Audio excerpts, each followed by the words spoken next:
Welcome, ladies and gentlemen, to the first round of the GT3 Endurance series here at SimRacing.Club. You join me in the commentary box with Aidan Millward and Cameron Roger. Good evening.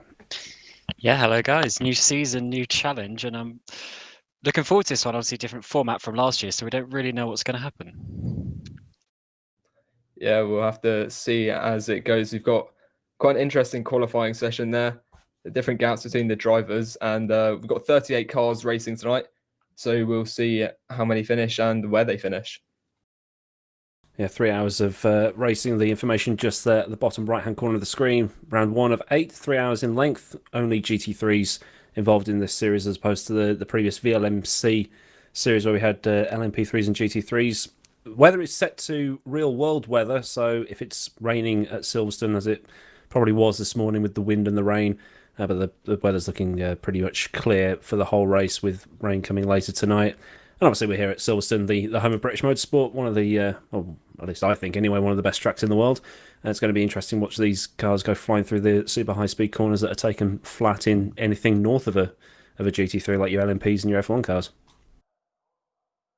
Yeah, we have a wide range of cars available tonight. We've got some the Aston Martin Vantage GT3, the Audi R8 GT3, we've only got one of those, the Bentley Continental GT3, the BMW M6, the Callaway Corvette, the McLaren 720S, the Mercedes AMG, and the Porsche 911.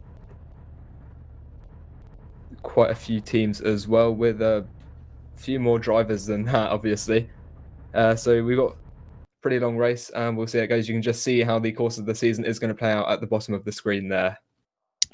Yeah, so we start today with the 3 hours of Silverstone, but then we go to some of the best tracks that we actually can see in the whole of rFactor 2, going next to the Nordschleife, and that has been confirmed. We are using the Nordschleife, at least in some way. Whether we use the GP track or not is to be confirmed. But next time out, in a month's time, we will be using the Nordschleife. Then we go to Imola, Portland, Indianapolis, Bathurst, Suzuka, and finishing with the TBA track that is soon to be released by Studio 397. So we're all looking forward to that.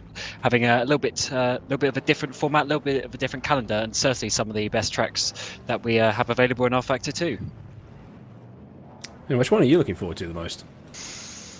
Bathurst, I'd say. Yeah. That there's just something awesome about the GT3 cars going around Bathurst, but then the TBA track could be something interesting as well. So we'll get the speculation going in chat as to the way that's going to be, as cars are now on track for the warm-up. Got about 5 minutes and 15 seconds remaining of that warm-up, and cars just trying to get used to how they're feeling on high fuel, which they're probably going to run to about half distance in the race, and then they're going to have to put their other driver in to finish the rest of the race off. That's going to actually be interesting how that works out for some of the teams, because obviously the top teams are going to have a brilliant lineup for their first and second driver, but some of the teams maybe in the midfield might have one driver who's quite a lot better, have quite a bit of pace advantage. So how that works out with once they do the driver swap could be interesting if a team works their way up at the beginning of the race and then maybe slows down, because generally you are going to put your faster driver in for the start of the race, but that's going to be something that teams are going to have to work out. And obviously throughout the season they will maybe learn which driver goes in what stint, because obviously it's a 3-hour race, so there's pretty much going to be 3 stints for all of these teams and drivers, because the fuel does go for around an hour. And new to rFactor 2, they do actually have the fuel mixtures now in the GT3 cars. That was added in the most recent update, so they can have the ability to try and save fuel, maybe save an extra couple of laps as well. So how that works out over the season, we will find out. But for this very first race, no one really knows what's going to happen. Yeah, I just need to double check. I'm going to, if you two can sort of talk more, I'm going to see if there is actually a minimum stint time for the drivers. So that'll be interesting to find out. Yeah, there could be something along the lines of that, but I'm sure you'll find out in a couple of seconds' time. But again, it's just what the drivers need to work out. I'm sure they've done quite a bit of planning, because this series was announced probably best part of 3 months ago now, when obviously the VC and the GT3 Endurance series were both announced. So it's been a little wait for these drivers to get going. However, they're obviously now here, and with the most recent update to the BOP, they obviously changed maybe a little bit what car choices they ended up going with. Yeah, and also we had the build-up as well to this track with the VEC race. So these drivers, that was a good race. Let's see what they can pull off here, of course. This being the second race for SRC out of the VEC and GT3 Endurance races. Right now we're watching Michi Hoyer in the P3 Burst Esports. I'm looking forward to see what this team can do. He's got a couple of good drivers in that car with him. He's got Jene Simoncic and David Mojek. Simoncic is obviously VC champion a couple of seasons ago in the LMP2, so he certainly knows what to do in endurance racing. And alongside Michi Hoyer, who's really improved in 2020. You know, he was always one of the better drivers, but this year he's really got to that top level. So I think they're going to be looking pretty good. Then obviously David Mojek as in there as their third driver. He is no slouch by any means, racing at the top level as well. So I think that is a car definitely to look out for as we go towards the later points in the season here. Just getting past the Flying Goat team, who are in the only McLaren GT3. So that's a pretty cool car to see about, but only one of those cars on the track. Yeah, and also one thing to note, the P2 and 3 are sandwiched between both of the PinSim Driller Callaway Corvettes. So those two Corvettes have done really well to get into those positions. Let's see how they can move off from there. And yeah, into turn 1, could see some interesting stuff between the two teams. And turn 1 could be a little bit interesting as well, because you have a slightly different start format to previous seasons, and we now have the double file starts, which always makes things a little bit more interesting as the cars are a little bit closer together. But the teams do have to be careful because they are allowed to overtake the car on the same row as them. So say they're on the 3rd row, 5th and 6th place. The 6th place can then get up to 5th, but then the game will penalise them if they do any more. So the drivers really need to be on that and making sure that they don't get any sort of penalties, because that will not be removed by the race directions. So avoiding penalties is generally one of the best ways of at least trying to win a race. There is actually nothing regarding minimum stint times or maximum stint times, other than you must change driver. So that's really that's going to be that. So you can do a last lap wonder. I don't know. I don't know if Sean or Jimmy will be watching that and just going, "Yeah, you're really taking the mickey with that." But I'm thinking it's all down to Stuart's discretion by the end of it. Yeah, I'm sure Sean will confirm that or not. But that is quite an interesting one, because that means obviously those teams with maybe a slightly more motivated driver or a slightly quicker driver might keep them in for even longer, and then hope for something like a Code 80 to try and get a cheap pit stop for a driver swap. Yeah, and I think it'd be worth pointing out what Code 80 is, and I think that's when if a Code 80 is called, they have 10 seconds to slow down and apply the pit limiter, and they keep that on until the Code 80 is removed. It certainly saves a lot of pit time when you're doing that, because obviously everyone's trundling around, so you lose a lot less track position. So that is something that teams will need to consider, and if there is one, maybe 10 minutes before the pit stop, so say 50 minutes into the race or even 45, that could be quite interesting with the fuel strategies, because then do you save to try and do the rest of the race on the 2 stints, or do you just commit and then do a splash and dash at the end? So things like that are what the teams are going to have to work out as the race progresses, and then try and get into a situation where that final pit stop is as short as possible, because that will generally gain you the most track time if you save, you know, even just 10 seconds in the final pit stop. Well, the thing you can take into account there as well is if someone's gone off at, say, turn 1 or turn 3 or something like that, and you're sort of coming around to the pit stop, you think, well, they've got to go all the way around the lap before the Code 80 finishes, so you can come in and effectively get a free pit stop and then get back out again. So I think the drivers are going to have like some sort of spotter looking at the live time and watching this live stream, for instance, to see what's going on. Yes, we're just looking through the grid here, and as mentioned, PinSim's Driller Esports got that pole position with Andonovski, followed by Risto Capit and Michi Hoyer for R8G and Burst Esports. And then we got another Driller's car in 4th and Wanako in 5th. So unsurprisingly, some of the top teams are looking up there as you see the rest of the grid on screen. Yeah, top 4 made up of Corvettes, as it so happens. We know that from the GT Pro and GT Challenge series that those are the preferred car to have. But Boya Milan in 5th in a BMW, followed by Eros Mashuli, also in a BMW. It's actually well, what do you call a group of gaggle of BMW? I don't know, but there's a lot of BMWs in that mid pack, and then we start getting a bit more variety with your Porsches, your McLarens, and Mathieu de Crop in a Bentley back there as well in 30th place.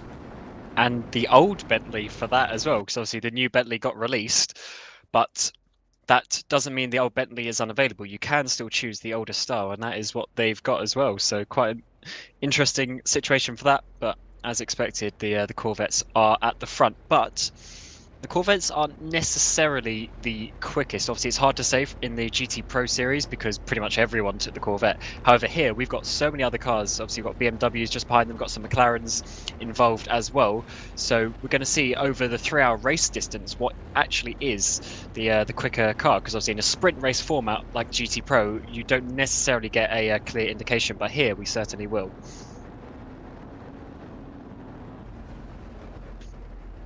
So yeah, the field coming up through past the old pit straight, through Woodcut Corner.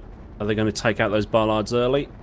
No, they're going to be pretty well behaved, as it so happens, because normally those Barlards are dead before the race has even gone. We were seeing Henry Sinnick having Michi Hoyer to the left there in the Burst Esports Corvette, and then he's got the 2 Corvettes ahead. So maybe see some good moves going into the first 2 or 3 corners, but a 3-hour race, you don't really want to try and push your way to the front too soon, as you would in, say, the GT Pro, GT Challenge Series, where those 45-minute sprint races, the cars are driven almost like touring cars.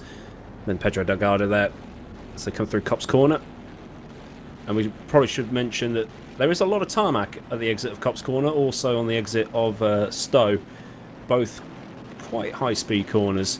But at the same time, if you go too far over that black and white curb on the exit, you're going to get a warning, and it's 2 warnings, and then the third you will get a penalty, and then that counter gets reset, and you get 2 more lives, I guess, and then it just keeps going round and round and round and round, and hopefully we won't see too many penalties, drivers just abusing the track limits like that.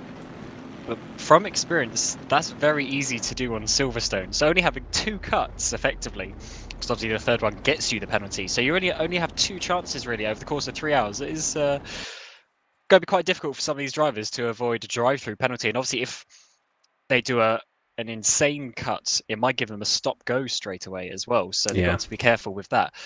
But I think over the course of 3 hours, it's going to be quite difficult for these drivers to avoid getting penalties, actually. However, hopefully they've practiced enough to know the track limits here. Well, I mean, I race in a touring car league, and we had 5 cuts for Copse, and I think it was 5 cuts for Stowe on because we used the shorter tracks being in touring cars, and I think Jack Nicholls actually got penalties in both of those races for going too far over. So it is really easy to do, especially in lower downforce cars where the car just drifts a little bit too far wide, and you have to slam on the brakes to keep it on the track or lift off, and then you end up losing loads of time. So it's either, do I take the cut or the penalty, or do I back out of it as the cars come through Club Corner to start the race? When is Timothy Andonovsky going to drop the limiter and get racing? We'll have to wait and see as we come towards the line now. We're going to be going green, and look how tightly packed these cars are as we head towards. In fact, he's left it. The cars are getting quite anxious to go, and here we go. He's trying to block the inside line as we head through Farm Curve now. You can see running slightly wide, and we've got quite the traffic jam. And down the inside, it looks like the Corvette sending it on the other Corvette there, and he's going to take the position as we head through. Whoa, huge crash behind. That's a biggie. I'm trying to figure out. Gasper Grebenk was caught up in that, but I just saw a car just go spearing off quite gracefully into the background as Mark Veets trying to get back onto the track. He's got dropped right back down the grid order. I think Christian McKell might actually be out already. He's driving very slow. No, he's got his foot back down. He's carrying on with that. So might have to get a replay of that because that was absolutely chaotic going into the first 3 or 4 corners. No, I think Christian McKell might have some serious suspension damage here.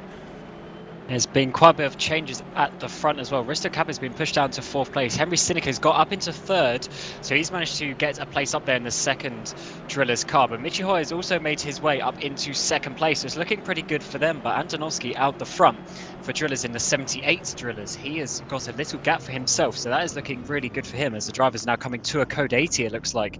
Yeah, so they've all slowed down for obviously that accident that you saw at the beginning, Aidan. Yeah, Christian McKell's just coming through Woodcut Corner now, and there isn't a straight panel on that car. Nito Veluk's season not getting off to the best of start. I mean, he's struggling to keep it in a straight line. He's just hit the wall on the inside of Woodcut. So I'm just going to keep an eye on him, but just looking at the because I've got rFactor 2 up on one screen and then the Discord stream on another screen, the car's just not going where he wants it to go. Well, one thing to mention as well is that the 8G and the Burst had a collision into Brooklands, but here's the replay now. And you can see the Bentley just going slightly too fast. He hit the back of that BMW, and he's taken out a few guys behind him as well. And it's not just him, the 95 Flying Goat car at the back, Parolu at the back, he has got 3 wheels on his wagon.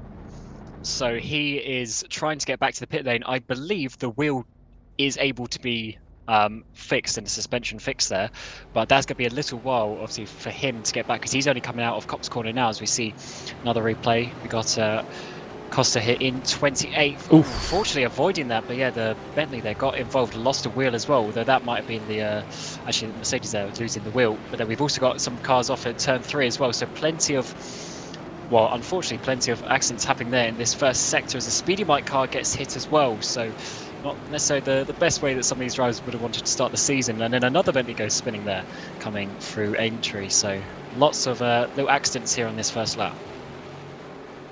I mean, it's technically an endurance race. I don't think some of these people needed to go that hard that soon into that little section, but yeah, fair play to Jerome Priolu in the only AMG Mercedes on the grid for driving around on 3 wheels. He's trying to imitate Lewis Hamilton doing that, just driving around on 3 wheels, but that's going to be a long repair time. Yeah, because obviously the Code 80 will end as soon as he gets back to the pit lane, so he's not going to save any time on his actual repairs either. And I just noticed down in 9th place, Leon Bock in the number 27 Evolution Motorsports, he made a pit stop and obviously he's back out in 9th, so he I guess might have been topping up with fuel to potentially try and help the pit strategy a bit later on. I didn't see if he had any contact, but he's already made his pit stop. However, he's only in 9th place, so he hasn't really lost too much, as we see Mark Veit there all over the back of the car ahead of him. But the Code 80 will come to an end in a moment, as we're seeing the Flying Goat car finally get back in. So in a moment, we'll get going again, and Andonovsky will be leading the race once more. Yeah, I think all these cars have got a lot of damage, so I think most of this is damage repair. But yeah, once well, I mean, we are racing now, or is that just them going through? No, this is just going through the complex. It's you would have thought it would have been called back off now, but okay. Here we go, going back green. So they are going green once again, and hopefully no one causes another Code 80. We can actually get a few minutes of running, because we only had about half a lap's running there on that first lap. But yeah, we're now going once again for the 3 hours of Silverstone. I mean, we were talking earlier about the no restriction on stint time, so maybe just half a lap is all that they need to do and hand it on, although there will be some lengthy repairs in between them. And yeah, there was contact between the Burst Esport and the 8G Esport car, which is why that pin sim got into 3rd place. But we'll see how if there was any damage for Capit or Hoyer, and if that affects the outcome of their races. Yeah, damage can be a bit of a weird one, because even if you get a tiny bit of damage, it'll be a decent amount of seconds to repair. But what you have to weigh up is then, can you afford that repair, or are you going to then lose that same time just by staying out on track and being a little bit slower?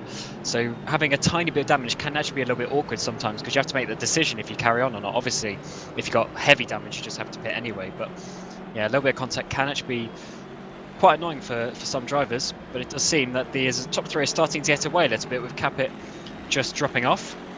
As we're seeing in the box, you've got Martin Stavanko there in 7th place for Williams, chasing down the Pescara car of Mashuli as well. So Still plenty of guys staying very close together at the beginning part of this race, and you'd probably expect that Williams car to be a little bit higher up as well. So I wouldn't be surprised if Stefanko works his way up over the course of these 3 hours.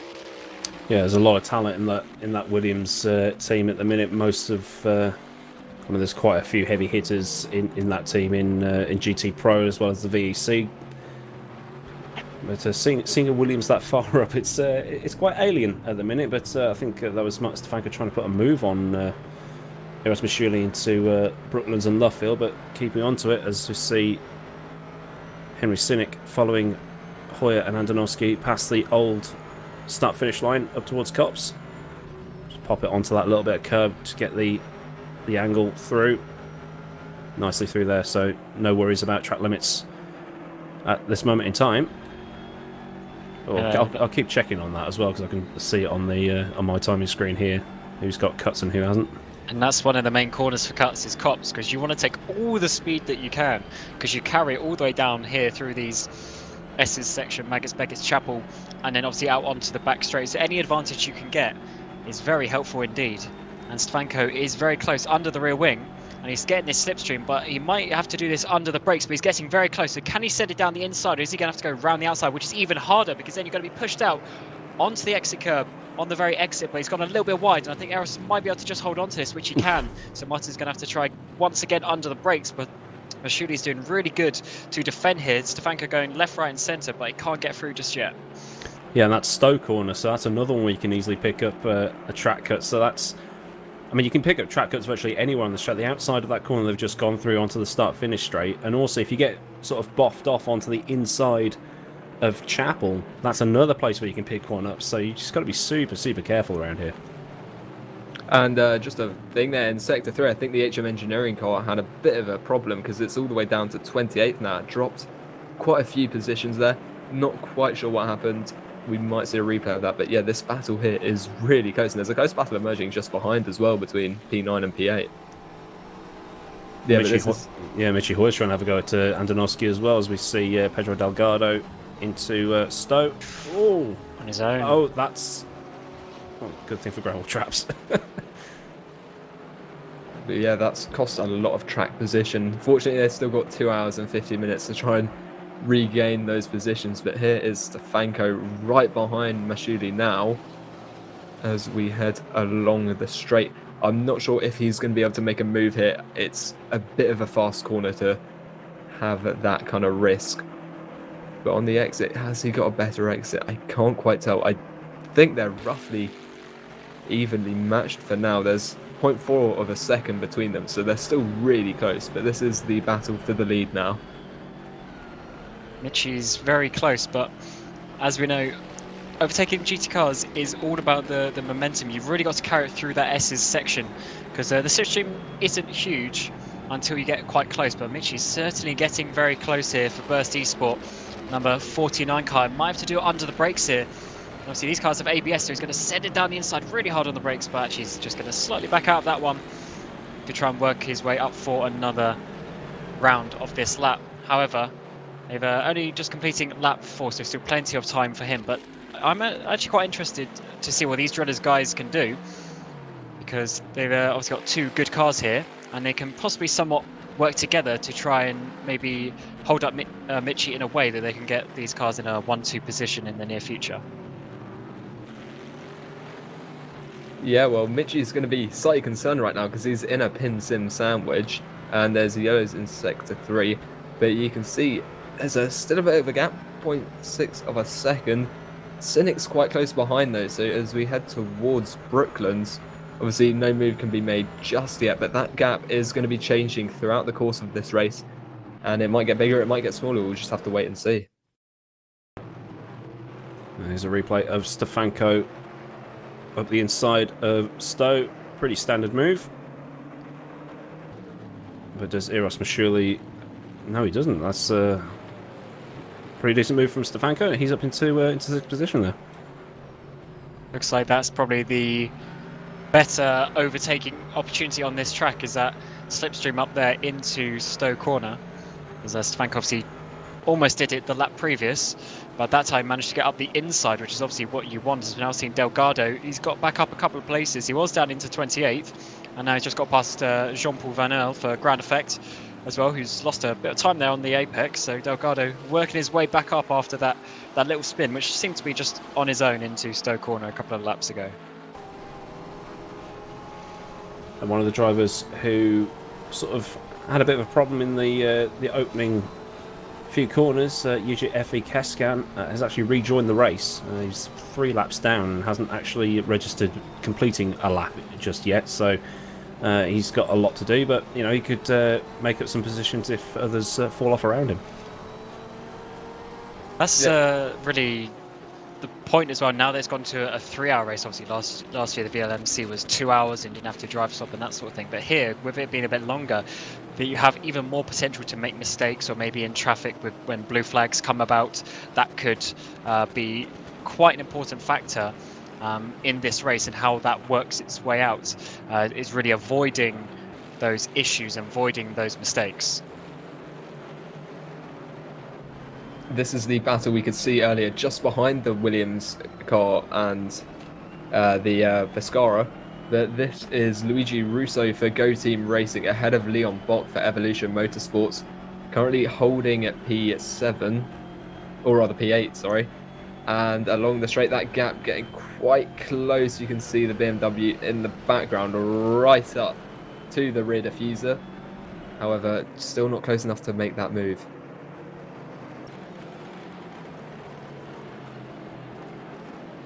I mean, that's Luffield Corner, good place to sort of get the overcut or the switchback on other cars. If you can get the launch just right, these cars have ABS and traction control to make it a bit easier to drive. That's a bit wide from Leon Bock, but I think he's managed to keep that within the confines of what's legal and what's not. Through Maggotts and Beckett's, probably the best sort of section of corners anywhere in the world. And then we're back with Michi Hoyer and Andonovski, this gap coming down, but there's lap traffic just ahead, so that might come into play in this little battle. Yeah, Hoyer's getting really close here, coming into Sector 3. This is another good place because it's such a hard braking zone into this final chicane, then out through Club Corner. And as you say, they've got these cars ahead of them. They're going to be getting the blue flags very shortly, and obviously they will have to pull out of the way fairly swiftly, but that can always be an opportunity. But just behind them, Henry Sinek is now coming under pressure from Capit as well. So got 2 little battles here for first and second, and third and fourth. Capit obviously dropping back a little bit there at the start, but he's starting to come back to these guys. Obviously the pace will fluctuate a little bit over the course of the stint. So if drivers can hold their tyres on a little bit better throughout the stint, they will keep that pace going as it goes on. And it's certainly looking very close. And this lap traffic might just influence one of these battles. Yeah, the 8G car's made up quite a bit of time since that initial incident. He's just 300th of a second behind the number 77 Pinson. The number 78 still leading though, and this traffic could be interesting. The leader could use it to try and build up a gap, or it might benefit Michi Hoyer in second if Andonovski is held up. But look at this, we've got quite close racing. Ollie McGowan and Jacob Varga as they head along the straight now. Is he going to make a move on the inside of the BMW? He's going to have the door nearly shut on him. The Porsche could try and get the exit here. Not quite able to though, there just wasn't the room. Ooh. Just noticed Enrico Sancini is coming into the pit lane with no rear wing, 3 wheels on his wagon, and crabbing all over the place in a number 44, down in 34th place at the moment. So there's obviously been a big crash there as the Bentley's getting out of the way for these leaders now. So they're coming around the outside, but this could be a little bit awkward as we come into Stowe Corner. Henry Stick's got a little bit wide there, so this is going to give Capet the run coming down into the Vale section of the track. Can he get the run? No, he can't. So Henry managed to hold that, but yeah, just going a little bit wide there, sliding a bit too much, and it's little mistakes like that that can cause you these positions. And as you can see, overtaking isn't the absolute easiest thing to go. You do have to work it up. So Henry needs to be a little bit careful there, not to make too many more mistakes. I'm seeing 2 drivers that have had track cuts on that last lap. One of them's Pedro Delgado, the other Tom Capusta. So they're going to need to be quite careful soon, but at least Sancini has brought his car into the pit lane to get those repairs done, but he's going to be there an awfully long time. One thing to mention is that it's suddenly become very dark. Could we see some rain this evening? As look at this, down the inside goes Risto Capit. Can he get it under brakes? He's ahead, but can he hold on to it as we head through Luffield now? Sinek's going to try and get back at him, but no, Capit has defended the apex and he might just hold on to it. It's all about the exit here onto the National Straight, and he has pulled that off. An excellent move there. And Gianluca Di Matteo has also pulled his car into the pit lane. Not seeing any damage on that, but if it does start throwing it down, Sancini's going to be in the worst possible spot, because now he's initiated his pit stop. He won't be able to change his tyres until he comes back round again, as we see the replay, and that's... should have hit the brake pedal there. Yeah, that's why you hit the brake pedal, because he has just gone rearwards, and he must have lost his wheel in that accident as well, because he definitely only had 3 wheels. So that is not what you want to be doing. But Michi Hoyer is getting a little bit close again to Andonovski, but Timo is doing really well to hold on here. He's always getting just enough coming out of Magus, Beggars and Chapel to hold on. But Hoyer is all over the back of him as we come towards this final sector. Well, we've got some battles obviously further down the field. We do have quite a few cars out there. There is 38 in the race, so plenty of guys to look out for. As we're seeing on board with Costa here, coming through in 23rd place, trying to obviously work his way up, and he's got a bit of a better exit there, coming behind the BMW now, getting the slipstream. In fact, I think he's going to try and get side by side before we even get towards the braking zone. So that's how much he gained. Now he's going to try and go around the outside, but we saw earlier with Stefano, that's not always the best. So we switch to the inside, dive it on the brakes. That's a lovely move on the inside of the core sim racing team, and he's made that one work. So good move there up into 22nd. He's coming back at him though. Is he going to try and launch it up the inside into club corner? Ooh, almost. To sort of let him know he was there, as we see the picture-in-picture Michi Hoyer following Andonovski all the way towards Brooklands. Quite a tricky corner because of how late that apex is. You can carry so much speed in. You don't want the rear end of the car to try and just sort of over-rotate on you. You want to keep the car nice and stable. And it's all about getting the best exit possible of Luffield towards Copse Corner, as we now look backwards from Kubik in 23rd position here.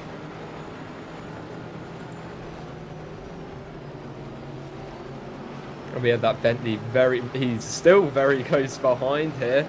This is Tom Capusta, the battle of the Toms, as we head now towards Brooklands. Can the BMW hold off the Bentley as the Bentley takes a look down the inside? That very intimidating big car, and that's Andonovski now still in the lead, holding out from Michi Hoyer. In fact, the top 4 have returned to their original positions, with the Pinsims sandwiching the Burst and the HE Esports cars. Timo gained a lot of time there. I wonder if he went over the runoff in Magus Beckers or something like that. Oh, here's a replay, because he gained so much time, and almost an unfair amount of time actually, because he got in front of that car as well. So he gained probably well over a second there, as we now come across to finish the lap. And the lap times went a little bit funny. I think it got confused there with Timo getting his cut, and obviously then all of the lap times couldn't relate to his, obviously being the leader, but they're all coming in now. And it seems Hoyer's catch back up, but certainly that was a little bit interesting there from Andonovski. It's just shown that these two Drillers cars are potentially a little bit more prone to mistakes, because both of them already, the 77 and the 78, have already made a couple of mistakes only in the first 9 laps of this race. Yeah, and I think that Andonovski's lap time just got deleted after that. And the 8G cars looking quicker right now than the Burst. 0.3 of a second quicker that lap. So we'll see how that plays out. We've got Hoyer right behind Andonovski now as they head through Luffield towards the National Straight. A bit of a later apex there for the Pinsim car. Looks like a good exit for Hoyer though. Can he get the slipstream? It's going to be risky through Copse. One of them could run wide, and one of them may even cut Maggots or Beckett's, as we saw just last lap. Having a sniff of the inside line though, getting very close backing off for now. On the exit though, has he got the power? He's going to stay very, very close behind. The dirty air is going to not help the downforce of Hoyer. It's not going to hold him back too much, dropping back ever so slightly. You can see they're absolutely throwing it through here, and the exit is going to be really important through Chapel. Bit of a slide there for Hoyer, and I think that Andonovski might just hold it for this lap. If Hoyer's going to get it, he's going to get it quite near the end of the straight. But it also could be to do with the wing angle that they're running. Maybe Drillers is running slightly less wing angle, which is helping their top speed as Mitchie goes in very deep, sliding that rear end. So now work their way out of Stowe. This is going to be another opportunity here. One of these laps, he's just going to have to send it down the inside. And this might be the lap, but he hasn't quite got enough of an overlap, so he's going to have to pull in behind. Andonovski's really holding on here fairly decently, actually. Because Hoyer's been trying now for 10 laps, and he can't quite get past. But interestingly, Capet hasn't caught up completely. So it looks like these guys, despite battling, are still looking really good with their lap times. However, last lap, they are already about 2.5 seconds off their best laps of the race, such as the pace drop off, and obviously now they're starting to battle and losing a little bit of time. You might have seen just at the top of the timing screen there, where it has like the 2 hours 37 remaining, that Ferran Grau's actually picked up a penalty. That will be for cut tracks, as he got one on lap 1, lap 2, and this lap. So he's going to be the first one to bring his car in. I'm just looking at the way he's driving. Oh, there we go. He sort of went a bit wide at Stowe. Ooh, and he's bringing it in right now. Car 44 is stopped.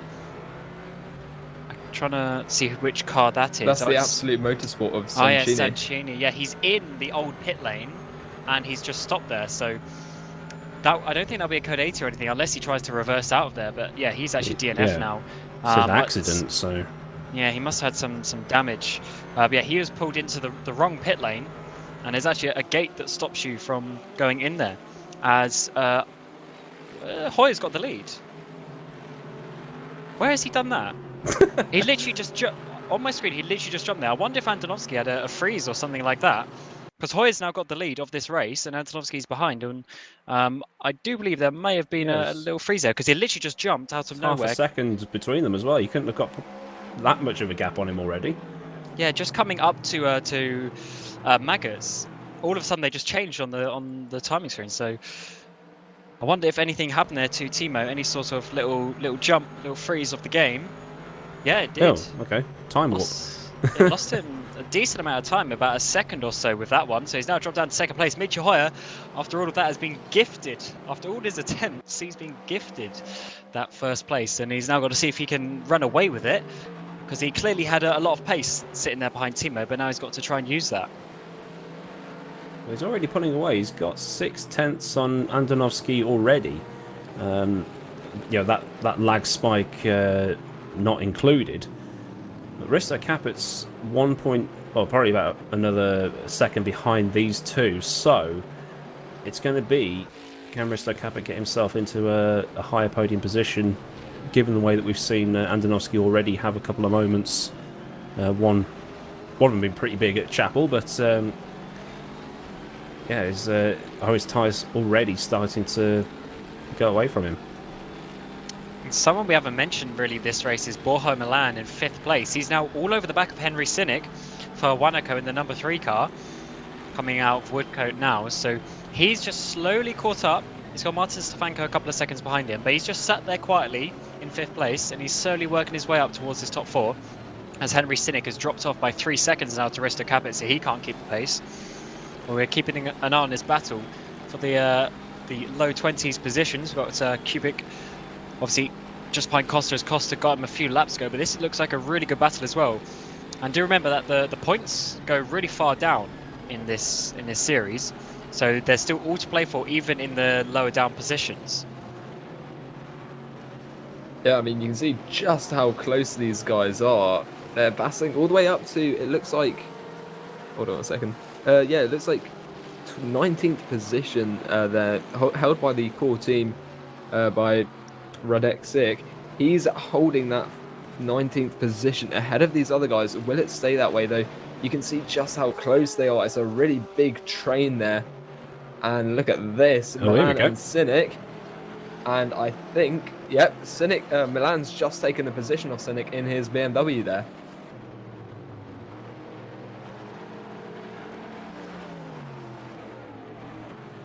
That's a bit of a wiggle from Cynic going through turn 1 there. Yeah, I think he's starting to struggle a bit. His pace is obviously dropping off. He can't keep the pace, but once again, Costa here going for another overtake in this part of the track. He's on the inside. He's going to be pushing a little bit deep there. The McLaren goes wide of Blackbird's Racing. And Costa's made another position, but now Kubic is trying to get past as well. As we come up towards the final chicane, he's going to have to try and outbrake then around the outside. And that's going to get really tight as then it pinches you again on this final apex of the final corner. And they're going to go side by side through. Who's going to hit the sausage code? None of them do. And Lorito gets pushed out wide, but now we're coming almost 3 wide into turn number 1. Who's going to come out on top? It looks like Kubic for Core is going to come out on top there. But yeah, Blackbird's getting pushed all the way down to 25th there, losing 4 positions in the space of a couple of corners. Now Delgado's trying to get involved, as well as Capusta. So all these guys battling for these lower down positions, and it's really great to see as we're now coming out onto Wellington Straight. This could be another opportunity for one of these cars. See how much power these Bentleys have got in a straight line as Capusta all the way up the back of Kubic's car here. Is he going to have enough to make a move into Brooklands? He's having a sniff, but he's going to back out of it. Probably pressure Kubic into a little bit of a mistake, but no, everything's okay. As we see a replay now of Boya Milan overtaking Henry Cynic here on the outside of Stowe. Cuts back inside, gets that run, and that's a pretty decent move right there for him. Yeah, had to work for it indeed, but I do think Henry's starting to struggle a little bit with those, maybe even just those rear tyres. He's yeah, he's not quite been able to keep up just yet. But now we have to see what he can do over the course of the next few laps. Obviously, we've only had 28 minutes, so if he wants to get an hour on that fuel stint, so that means he's got to do an hour on those set of tyres if they are going to be changing every stint as well. So he's got to really try and make sure he holds on to them, as I'm sure maybe a couple of teams will actually try double stinting these tyres. Cynic does seem to be struggling. He's already dropped to 1.5 seconds behind the Wanako car. And yeah, he seems to be dropping off the pace quite quickly. I'm not really sure what an explanation for that could be, because Stefanko now in the Williams car is really catching up. And you can see now we've got Luigi Russo on Leon Bock, the 2 BMWs we saw battling earlier. Can Bock get that position heading towards Brooklands now? In the slipstream, he's going to pull to the inside, but he's going to go back in, deciding not to make the move just yet.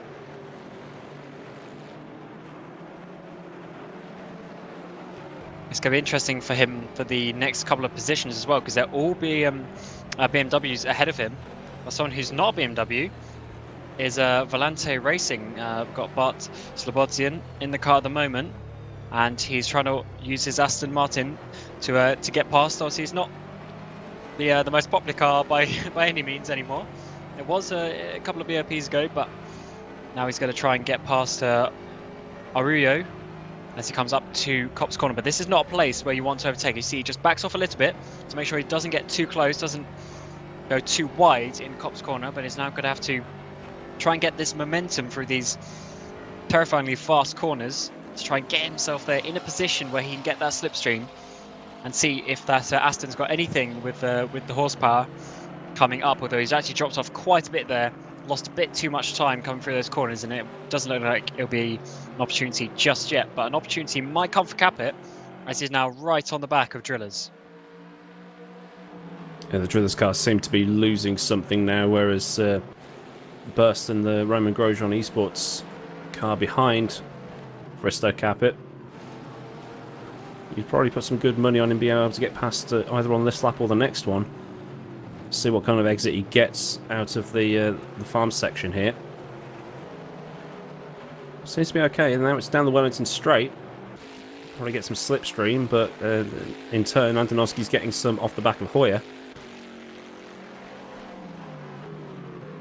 But just not enough to make a move at this particular moment in time. So I just double checked. Yeah, points go all the way down to 30th place in this series, which means only 8 teams aren't going to be scoring points. So that is why all these teams, even slightly lower down, they're going to be fighting as well to try and get their totals up. It's a total of 50 points for the leading car as well, and then 40 for second. So that's a 10-point gap, which is quite a lot, and could be very important for some of these drivers. Now Stefanko has got past, I assume that's the number 77 of Henry Sinnick. So Henry's really dropping off now. He was obviously quite a way up there. Well, actually, no, he managed to defend there with some contacts, but he's still in that position. And now Stefanko's going to have to come again. But I really thought that was going to be a done deal for Stefanko, because I don't think Henry's got too much to hold on here if Stefanko comes at him again. Obviously, a bit of contact helped him on that occasion. But as we come up again, I think Martin might be a little bit more wise to that and try something a bit different. Yeah, well, that was an interesting way of defending the position with that contact, but I suppose it worked. And Stefanko now heading through just the last couple of turns towards the main straight. He's going to struggle here, but into the first proper braking zone of the circuit, he might be able to make a move. It depends how much speed they can carry through Farm Curve. You can see a bit slidey there from Sinnick. I think that's just the way the Corvette is set up, though. And heading towards Village now, still not able to make that move, but you can see he is getting really close, filling up the mirrors of that Corvette. Now out of Aintree towards Brooklands along the Wellington Straight. The Corvette seems to be all right in a straight line. The BMW doesn't seem to be really gaining on him too much here. It's all about it's going to have to be in the braking zones that Stefanko takes this position, as Goncalo Costa gets a penalty. Oh, look at this. Ooh, a little bit deep there. Oh, and there's a big crash there. I think that's the National Straight, and that's probably why Costa got the penalty. Or something just before then That's live, that is. Yeah, something happened before then, because Costa got that penalty, and then big contact. I wonder if we'll see a code 80 any moment now, and you can see Andonovski and Capit really close here. Just a quarter of a second between them, heading out of Chapel now onto the Hangar Straight. Yeah, no code 80 it doesn't look like, so we're going to continue racing. Yeah, Costa seems to be going once more. Going to try and see his steering up as well as he gets to a straight. But he might definitely have some damage there. Yeah, getting spun there is just so unfortunate for him. And he potentially does have a tiny bit of suspension damage, but not enough, obviously, to stop for a code 80. But that's just what can happen. He must have got his penalty for cut tracks as well, probably at Stowe Corner just before that. So not only has he got a bit of damage now, but he also has that penalty to serve as well.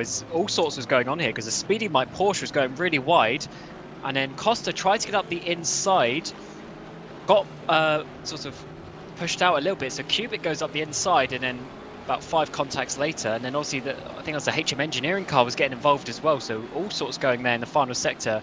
Plenty of cars involved, unfortunately. I suppose that is the nature of how close the race is down there. There was about 7 or 8 cars ridiculously close on track, and unfortunately it transpired to end in that crash, but I'm sure they'll keep going. There was a few punts here and there, so they've all had their fair share of paintwork nicked from the other cars. But Andonovski holding off Capit for now, but Capit is still really sticking close to the rear of that car. And you've still got P1, the Burst Esport, driven by Michi Hoyer. He's not really pulled away. There's just a half a second gap between them. So are these two drivers catching up? Could the Pin Sim Drillers car retake first position? We'll have to see.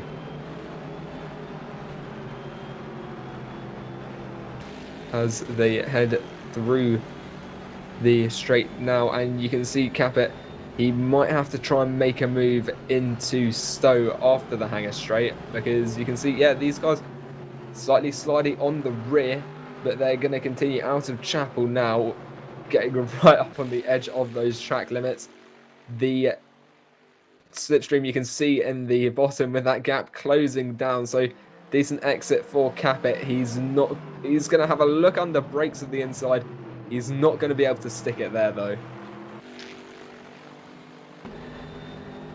Now got a big run here for Stefanko on Sinnick. Can he finally make this work? He's going to go around the outside again. Last time he tried this, Sinnick bumped him a little bit, but Sink's held on there, so Stefanko's going to have to get the cut back, but around the outside of this chicane is going to be very difficult indeed. But can he do it on the brakes? He's going to brake really late, and he's got alongside actually, so this might be enough on the inside of this final corner. Cynic at the sausage curve, down. that's not going to help. Oh, hang on. Ooh, a little bit. Stefanko just using his elbows there a little bit, as Cynic did earlier. He's got to 5th place, so I'd say that's all. It's all fair for those guys. And now Stefanko has worked his way up into 5th place. I did say earlier in the race that these guys are going to work their way up. He's got Peter Burlak in that car as well, so 2 very quick drivers indeed, especially some quick rFactor 2 drivers. And those guys will be working their way up, but they do have a huge gap now to Borja Milan, as Cynic is already 14 seconds off the lead, with Stefanko 13.5 seconds off the lead. So these guys really need to try and catch up.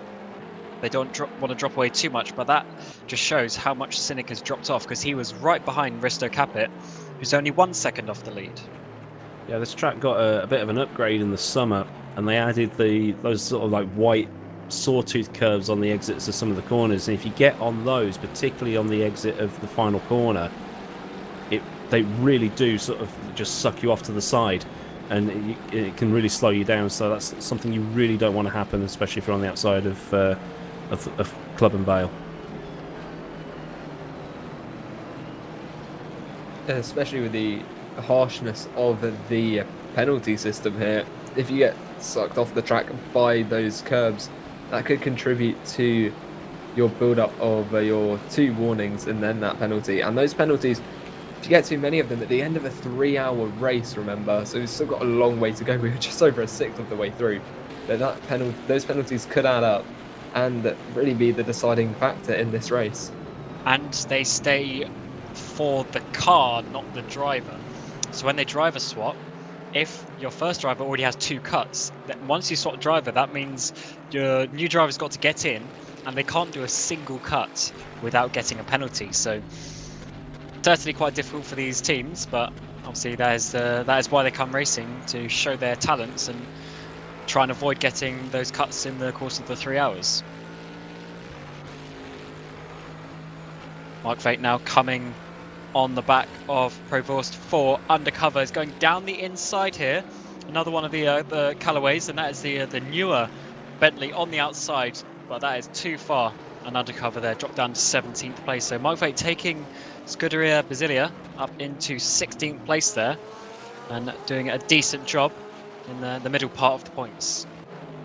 I don't know if it was just my eyes, but I thought I saw a car off the track back there, but look how close that is. Risto Capit touching the rear of Andonovski. I don't think he could have gone closer through there.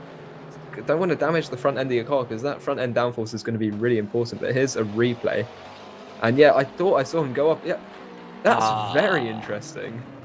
That's got to be a gear failure of some kind for it to... Yeah, maybe a wheel failure, or maybe, all jokes aside, maybe like his cat jumped on top of his rig or something, because that looked a bit weird. He just almost let go of the wheel. So you say that like you've got history of doing that. not me, but I know other people. But yeah, Ellis into the pit lane, and he will have to get some damage repair. So it's obviously not that bad, because he's made his way back to the pit lane, but just enough there that he obviously lost control of the car for those couple of seconds. Maybe he was having a sip of his coffee, I don't know, but he's in the pits getting some decent repairs, so he's going to be a lap or 2 down by the time that's happened.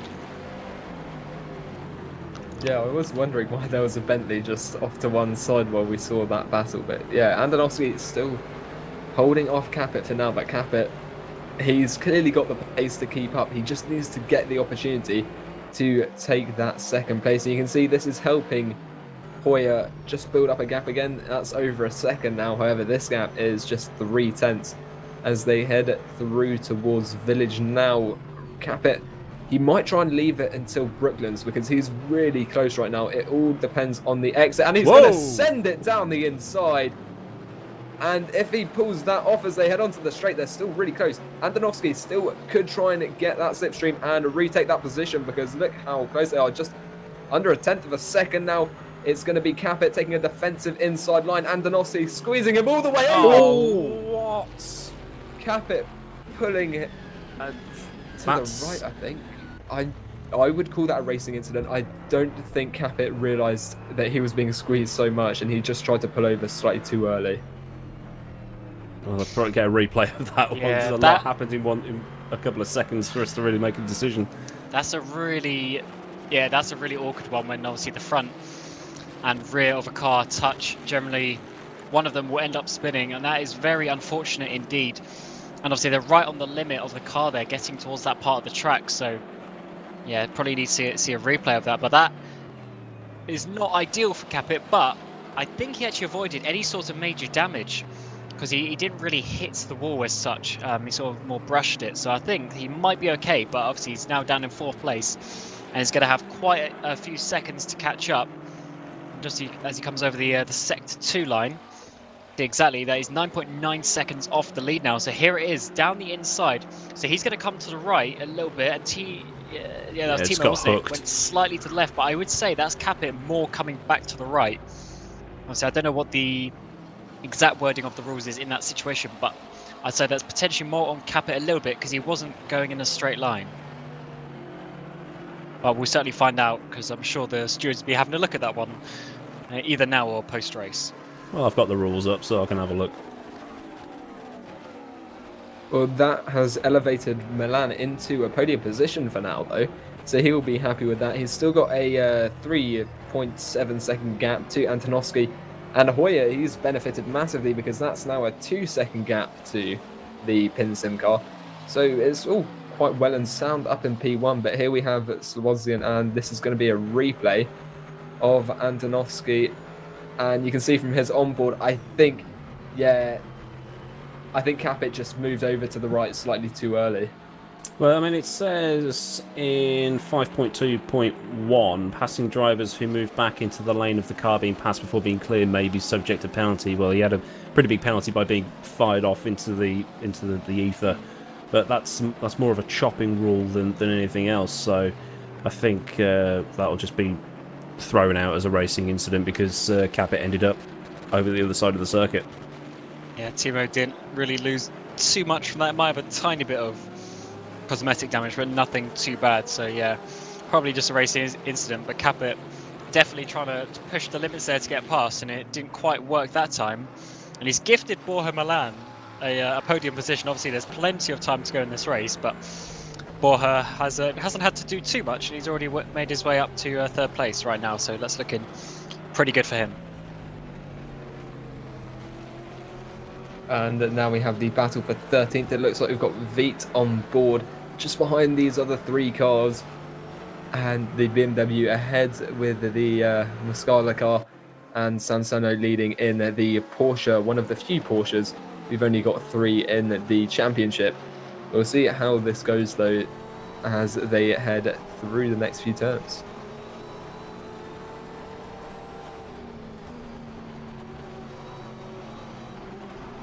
It's all getting a bit exciting behind there, isn't it? With Mark Veit trying to get past. Okay, Andrea Mihariosa. Did I get that right? Close enough, but either way, he's right on the back. Either way. Now. And he's going to dive down the inside. Late move. What he did that a bit earlier, didn't he, to prove Austin, the undercover team. And he's now trying to get on the back of that Seawolf entry that Andrea Maharazoa is driving. So yeah, Veit is looking pretty good. I don't know if that's true, but say it quickly and no one will know. But yeah, Thomas doing a decent job there, up in 15th place for Seawolf.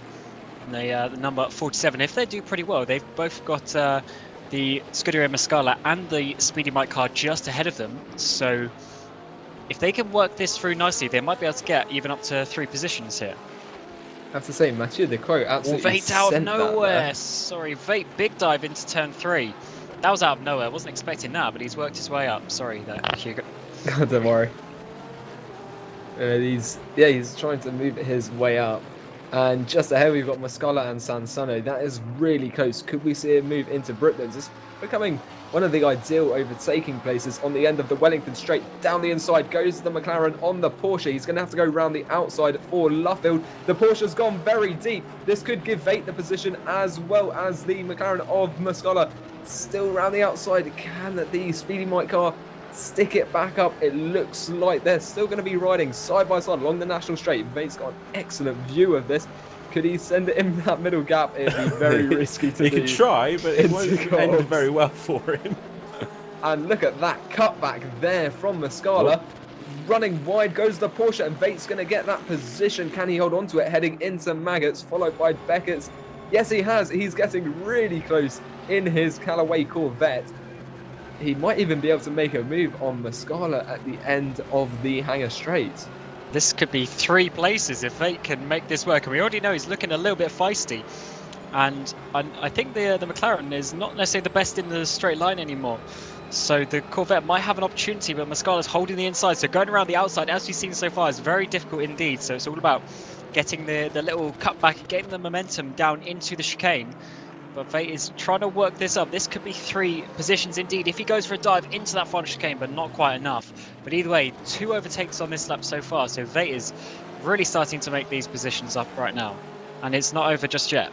Yeah, Jeffrey Ellis has picked up a penalty. That'll be for track limits as well, as we see a replay now of Mark Vate. This is what we didn't see on broadcast and what Cameron was reacting to a second. Oh, okay. That's brave. And I think he might do it again on this lap in the live as well, because he's gone down the inside of Muscala. So that turn 3 is really good place for Vate on the brakes as Muscala tries to come back. That's often really tight on the apex. Oh, he managed to do it though. Muscala gets the position back into turn 4. And then now almost touching each other as they come through the kink onto this back straight. As Muscala's really trying to hold on to this position for position 13th. And that is it. 13th position, but they are fighting like mad for this. When around the outside now, Vate's trying to go. This will give him the inside of the next corner if he's given the space by Muscala, which he just about is. But Muscala just gets tagged there by Vate. Have to see a replay to see just whose fault that is. But either way, Muscala's gone round. And all of that brilliant defending he did has gone to waste, and Vate is up into 13th. Muscala is rejoining in 17th. But yeah, Vate there did definitely have the, I'd say, the track position to do that. It just depends if either he went wide off the apex or if Muscala just turned in a little bit too much. It did look like Muscala turned in from that angle that we saw on the Speedy Mike cars. We now see the outside view. Vate's carrying it through turn 3 and then into turn 4 as Muscala comes back, and there's that little bit of a bump up the rear as they come through onto the Wellington Straight. It was basically a drag race, and then whatever happened into Luffield, I'm sure Ruben can pull that up, and we'll get to see what exactly happened there. Yeah, it's a bit of a shame for the Muscala brothers now down 4 places into 17th, but it's not the end of the world for them. It's just they probably lost about 5 seconds from that, which is not going to be the easiest, because that was about 4 positions that he lost inside that 5 seconds as well. So he's going to have to try and work that back on track, as we're already coming towards the end of this first hour. So I'm sure we might see some pit stops within the next 10 minutes or so as we get towards the hour. So that could change the strategy and the positions just a little bit as we see a replay here. So as you see, Mark Vate, he's going to be side by side. He's going to be just ahead there. Yeah, Vate was on the curb. Yeah. So I'm going to say that was probably Christian just turning in a tiny bit. Yeah, not the easiest angle in the world, but I do think that was probably his own doing there. As we're now on board with Bart Slobodjan for Volanti Racing, chasing down Andre Arujo in the Pro Syntec Black BMW. Probably nowhere near an attempt to try and get past that at this precise moment in time as they come through Copse Corner. Now towards the end of this stint, the left front tyres are going to be screaming as they go through Copse and Stowe, and even through this fast left-hander at Maggots, and then as they slow down in towards Beckett's, try and get the best launch out onto the Hangar Straight as possible. But Arujo's keeping it well ahead at this moment. We'll see if Andrew Harisoa can try and take that position off Sansano. Of course, he gained a bit of time when Sansano had to hop on the brakes quite abruptly into Luffield with that contact just a moment ago. And look how close this is. Can Andrea Meharisoa take the position, sending it down the inside with the BMW, the Speedy Mites around the outside. the two German manufacturers. And it's going to be Porsche that comes out on top for now as they head into Vale. The BMW of the Seawolf Net Race entry is going to have to hold back for now. He's doing pretty well in that Porsche is Sansano. And it is quite funny when you see the BMW come up behind that, because I know the joke's generally about the M8 GTE, but even the M6 is a really huge car just in terms of its scale. It looks quite interesting next to that Porsche, which is a little bit smaller, but Sansano doing well in that Porsche, that makes a little bit of a mistake there in the 91. As we see Henry Sinnock now 6th place, potentially dropping down even further as Mashuli is only half a second behind now. The Pescara car in 7th place at the moment is doing pretty well, the number 8. They've just been sat there fairly quietly after Stefanko got past him, but he's now got the opportunity to get past Sinnock here, and Sinnock is really struggling. He's now 20 seconds off the lead. He's just slowly dropping, and I'm sure he can't wait for that pit stop where he's probably going to change those tyres, because it seems that he's made the best use of them that he can, but they're now really dropping off. His last lap was 4.5 seconds slower than his best lap of the race. And that's still 2 seconds slower than leaders. So by my reckoning, that means he's got twice the amount of drop-off than the others, which is quite a lot considering we've only had 50 minutes, and sometimes people even double, or sometimes even at Le Mans triple stint these tyres on the GT3. So it's quite interesting that he's made use of them in just 3/4 of a stint. Well, Silverstone's quite a high load circuit, so I doubt we're going to be seeing doubles in this series, particularly because of how short the races are. It'd probably be quicker in terms of overall time to change them every time you come in, but we'll have to wait and see what happens when drivers come in. If we see any drivers in the pits, we'll see the cars go up on sort of like invisible jacks, and the tyres get changed as we see. Oh, hang on, this is getting a bit close. Everyone keeping it on the island as McGowan goes to send it up the inside into Club. There's a bit of a tap there from Kabutza's Bentley. And trying to get Mathieu involved. de Krop getting a bit of a power slide on. Too much. Mathieu, that was too much in the older Bentley there next to the newer older brother, or younger brother I should say, Kapusta. And McGowan in that Speedy Mike number 92 is holding on pretty well for now. But these guys are getting very feisty, even though it's only for 20th place. They're certainly giving it all that they can. As we now go to the other Speedy Mike, and Andrea Maharazo is still getting close, but not quite close enough. So that Porsche is holding on, which I know Sean Jacobs, the director of this series and runs Speedy Mike, will be very happy to see his cars doing pretty well. Well, Michi Hoyer is actually coming up on a battle between 3 cars. He's coming up on Jean-Paul Van Aerle, Farron Grau and Felipe Barreto as they come through turns 1 and 2. So he's going to have to try and clear them as quickly as possible. But really the battle is here between Sansano, Andrea, and then Provost and Mascala, who's a bit further back in this little battle. And Mascala having that half spin earlier on, trying to get back into the battle here. But I think these 3 are a bit too far apart for any serious moves to be made in the next few corners. Yeah, that Porsche is doing really good to hold on there. That 14th place is looking quite good for now.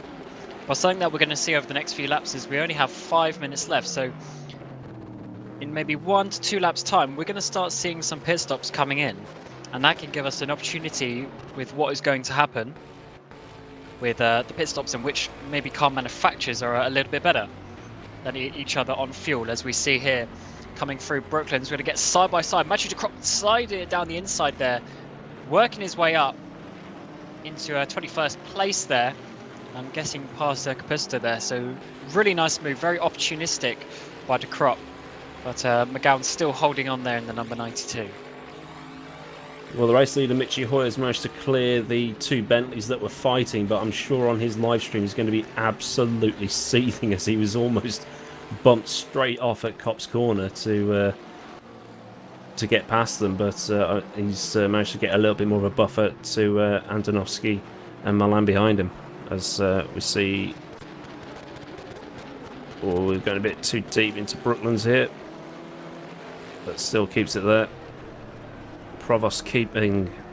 We're closing up really close in the braking zone, so he must be braking super late. Using all the track on the exit of Luffield, up through Woodcut, past the national pits. As Andrea trying to make a move on Sansano in front, so Provost in a pretty decent position to pick up the pieces if something goes wrong ahead of him here. Yeah, I have to say the Provost car, it looks a bit like a Buzz Lightyear colour scheme, but that's not holding him back because he's getting very close. As we head through Chapel now, can the BMW, it's like increasing in size because you have the Porsche, then the BMW, then the Bentley. It's like the evolution of man, isn't it? Yes. With the best car at the back. Or the best looking anyway. But here comes the M6 down the inside of the Porsche. That's got to be too deep. There. Oh, is that contact between Provost and the M6? Well, the speedy might's dropped back. So, an interesting change of positions there. And it looks like a big slide there, yeah. And Provost has taken that position, and Andrea Mihariosa has also moved up, so it's not gone too well there for Sansano. And Muscala is at the back of this pack again. He's looking to make up the positions he's lost with that contact from Mark Veit, as there are yellow flags in Sector 3. I'm not entirely sure why that is. And this is Slobodjian down the inside. And he's going to take 12th place. Him and Andre Araujo have been battling for quite some time, and it's like he's just about taken that position.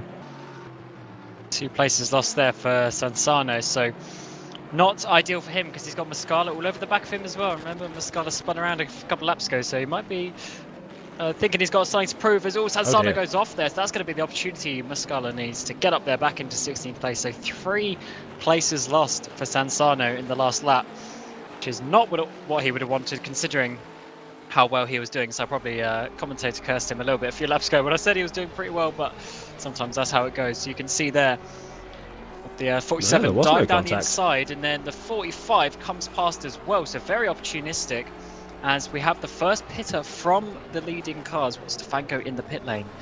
As we see Provost finish that move there, almost didn't with that little spin, but Stefanko's coming in already with 2 minutes to go off the first hour. So he has obviously used his fuel a little bit more in that first stint. Now, either that or he's trying to get some sort of undercut. We'll have to see how that works out for him, as Mashuli is still sitting behind Henry Sinek. Stefanko's changing his tyres, so that... I'm not going to say that confirms our suspicions, because he might double stint this set to the end, who knows. So that's... so he's definitely getting a fresh set of rubber for the next hour at least. But Araujo in, Sansano also in. I think Sansano might be quite overjoyed to get some fresh boots on his car, because that car looked a bit unstable towards the end. But those are the only ones we've got in so far, I think. I'm sure over the next probably 2 to 3 laps we'll see pretty much all the cars come in. Saving a lap of fuel can be done, but you're not going to be saving, 4 or 5 laps of fuel. That's going to be pretty ridiculous with keeping the speed as well. As we're seeing a replay here of the Volante car come down the inside, Bart Slobodzian getting down the inside. Can he make it on the brakes, or is he going to have to hold back? No, he managed to make that work, so Arroyo has dropped down there into 26th place. Well, the cars will also save a little bit of fuel with that code 80 we had on lap 1, but it's not going to be enough to take them super deep into the stint. It'll probably give them another lap at most. So we'll see how that pans out, as Timotej Andonovski is into the pit lane now. Yeah, and so is Sinek, his teammate, so Driller's on the same strategy. Araujo also pulled into the pit straight after that, so that Pro Simtech Black probably getting new tyres, because you saw he had a bit of a slide on the exit of Aintree, which is what cost him that position essentially. So he decided to pit after losing that position, which is why he dropped down quite far. But we are definitely seeing the first set of pit stops now. And yeah, the Drillers boys are changing tyres as well, and it's quite a cool shot here. They got side-by-side pit boxes, obviously being they must have been given joint or side-by-side pit groups. So that is a really nice shot there to see the 77 and the 76. On the left is Andonovski, and on the right is Henry Sinek. Now, obviously, getting their pit stop done, but they have obviously gone shorter than other Corvettes around them. So it looks like it doesn't necessarily matter what car you're in, as James Zuber gets in for Andonovski. See if Henry Sinek is changing driver as well. We've got Prevost in the Bentley. We got Andrea Maharazoa in the BMW. So all sorts of cars come in. So it does look like the fuel distances are pretty average, as it's or even I should say, between the manufacturers. It seems pretty much all the midfield is coming in now. Hemmingson's taken over from Sinek as well. Yes, I wonder if they're going to swap back for the final stint, because I would say that Zuber and Hemmingson overall are slightly.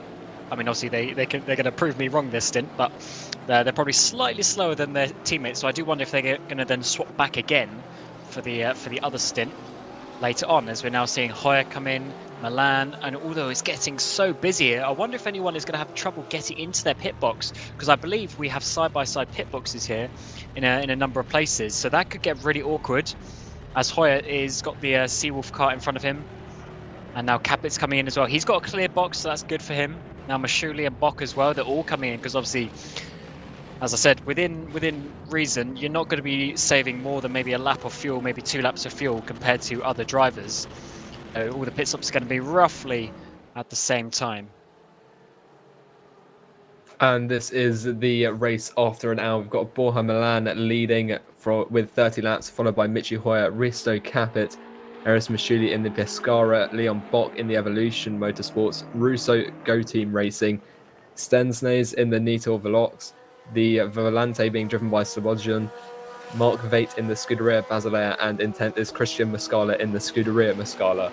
In 11th, there's James Juba in the Pinsim Drillers Esports, with Jiri Vesuzil in the core team car, Martin Stefanko with the William Esports, Ben Q in 13th, Pedro Delgado with the HM Engineering in 14th, Hemmingson with the Pinsim Drillers 15th, Ollie McGowan in the Speedy Mike Porsche 16th, followed by Gasper Grabenk in the Trojan Donuts Automotive, then Daniel Silva in the ProSimTech Black, followed by his teammate Beto Bello in the ProSimTech, and Costa in the Omicron Sim Racing car, now 20th. I think this is just before the pit stops. So Yeah, because Davin Rocek's taken over Michi Hoyer's car. Yeah, has something happened to the RHG, or were they just lower down than I remembered? The RHG, they had Al-Sabti that was incident. already in 6th. Or Yeah, Sabti got served off, didn't he? battle for the lead. Mocek and Zuber both having just got in the car. They're going side by side. Zuber had a tiny bit of an undercut overall and was able to get just, as you see, alongside Mocek, when Mocek held it on there. And obviously this is eventually the battle for the lead, as Slobodjan is going to be coming into the pit stop probably this lap.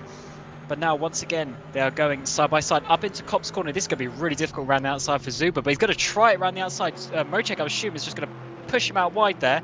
That's a little bit interesting, but you can see these guys still carrying on, coming up into, obviously, Maggots, Beckett's and Chapel. But yeah, these guys having to jump in. Oh yeah, he probably went off there at Copse Corner. So, rightly or wrongly, Mocek pushing him out there has obviously helped him, because now Zuber's going to have to take that penalty, and the race direction obviously won't be removing that, because it doesn't really matter if you get pushed off or not. You're still going off the track, and it's your duty to avoid situations like that as well. So Zuber's not going to be too happy if he does have that penalty, because that means they're pretty much going to be half a lap down, and they're going to have no chance of even a podium in this race. But Al-Sabti has definitely dropped off a lot of time to those cars ahead of him, so I do wonder if there's a little bit of extra time loss there that we've missed. Either that, or that's just how far he was behind, but it seems a little bit more than I remember. Well, he did go off, didn't he? So Just trying to find which of those laps it was. Yeah, it could have just been that after that spin, Capet was actually losing a little bit more time per lap than. Yeah, because he went from I was third down to 9th, and now he's back up to 6th. So that makes more sense. And there's been quite a few driver swaps, so we'll just go for a couple of them. So Hoyer's swapped out from Mrocek in that race-leading number 49 car, but at the same time, we've also got our sub-D on your screen. He's ahead of Martin Hemmingson, who's just taken over from Cynic as well. Dennis Jordan is in the Evolution Motorsports car. Max Barkley is in the Nitro Velux car as well. But Borja Milan and Stefanko have both stayed in, so as well as Mashuli. So there's quite a bit of a mix here of fresh and used drivers, which can obviously adjust how the pace goes, at least in these first sort of 5 laps while these new drivers get up to pace. Rory McDuff's taken over the Nitro Velux car that was involved in the Turn 1 carnage. So he's going to try and get as far back up as he can. That car down in 33rd right now, which is not what we'd expect one of those cars to be, that being Dennis Lynn's outfit. Who, thankfully Dennis is okay after his shunt at Spa the other day, but Rory in the McLaren trying to get back through the field. He's on the same lap as Basto, Erstrom, Cerato and Costa, so he could probably get up to around sort of like the top 30 by the end of the race, I feel. And on my screen as well, it says Antonovsky got the penalty rather than Zuber. But obviously Zuber's in the car now, so he is serving it, coming through the pit lane, and this is going to be hurting him so bad, but it's going to be very good for Mrocek, because Mrocek is obviously gone into the lead now, and he is clear, but only by 1.5 seconds from Milan, who's doing such a good job to sit there quietly. And Zuber is actually now battling Stefanko on pit exit, so he's only lost 2 positions here, and he hasn't actually lost too much in terms of actual track positions. This is looking really good for him, but he's now got to try and get past Stefanko, as Stefanko is now on the podium. So both Milan and Stefanko for Wanako and Williams Esport BenQ have worked their way up slowly. Everyone's talking about the Corvettes, but there's now 2 BMWs on the podium. Yeah, the pit lane here's a weird one, because you chop out that final left and right, and then you slow down, and then you get spat out the pit lane again in the middle of turn 2, so you don't actually lose as much time as it would otherwise appear, as now Stefanko and Zuber clearing lap traffic here on the run down towards Carps. And cameraman Ruben Correa Alves has just said that he thinks the RHE car had a tiny bit of damage repairs, which probably added a couple of seconds to their pit stop as well. So that could have been something to do with it as well. So they are down in 5th place. So to be honest, considering having a big spin down in 5th place isn't too bad. And they are only 17 seconds off the lead. So still all to play for, as obviously we've still got an hour and 50 minutes to go in this race, and another pit stop at least. So plenty of time for them to work something into the strategy to try and get them up. But we're now looking at the back of Zuber and Stefanko as they battle now for this 3rd place. Yeah, I think Zuber, we'll see whether he can just try and gain at that time. Look how close he is here through Vale into Club. He definitely is keeping up with Stefanko. Can he return to those podium positions is what he'll be trying to find that in the next few laps. He's had a decent exit. You can see he's staying roughly the same distance behind, actually closing up as we head through Farm Curve now. He's still very close. Could we see some kind of dive through the village turn section? That could be quite interesting, because we saw that just a few laps ago, and in the top right you can see Mathieu de Croo. However, it looks like Zuber is going to stay behind just for now. But yeah, in the top right we've got de Croo moving to the left-hand side of the P18 car of Andre Muscala. Getting very close there. Yeah, so the battles are still going up and down the field, which is always great to see. And obviously with de Croo, he's obviously coming now behind the other Muscala brother with Andre as well, so he might have an opportunity there to get on a driver who's not necessarily up to pace yet. Obviously they will be able to, drivers jumping in, unlike real life, they will actually be able to drive the car obviously in single player or practice server, something like that, so they won't be completely rusty. But either way, He is now trying to get up to speed, but so is James Zuber there on the back of Stefanko. Is now to crop up the inside of the final corner. That's not always where you want to see an overtake, as we saw earlier with Kubic and Costa. That ended up with Costa spinning around, so that's not where you want to have an accident at all. As De Crop flashes there to try and maybe put Mascala off. Is he now going to dive down the inside of turn 3? That's really late on the brakes. Can he get that stop for the apex? Yes, he just about can, so that's really good there. Really good driving from De Crop as he now gets past finally into turn 4 as well. So Mascala's going to have to try and come back with the slipstream down into Brooklands. Yeah, that was a good move from De Croo. He's going to have to hold on to it for now, though. And you can see in the background as well, Plaver on Lorito. Can he get that position? They are very, very close, but he's just about held onto it through Brooklands into Luffield. And Ujit FA Keskan's race goes from bad to worse. Had to disconnect and come back into the race after the lap 1 incidents. He's now got a drive-through penalty for track limits. I'm not surprised by the amount of penalties that we're seeing, but in some ways I am as well, because if you know you've only got 2 cuts, surely you'd be wanting to try and be as safe as possible. So now going to see this replay of De Crop gaining about a car length and a half, maybe a little bit more on the brakes there. Really good from De Crop in that Bentley to get past for One Move Esports.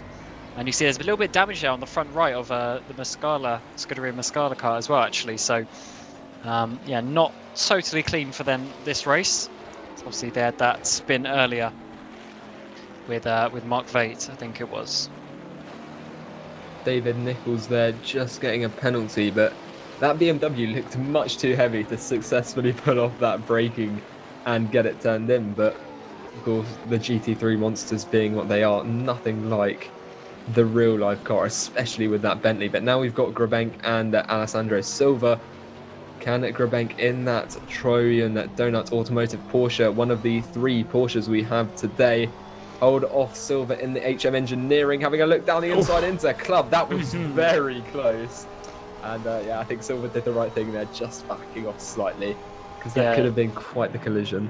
Once again, you don't want to go side by side in that final kink.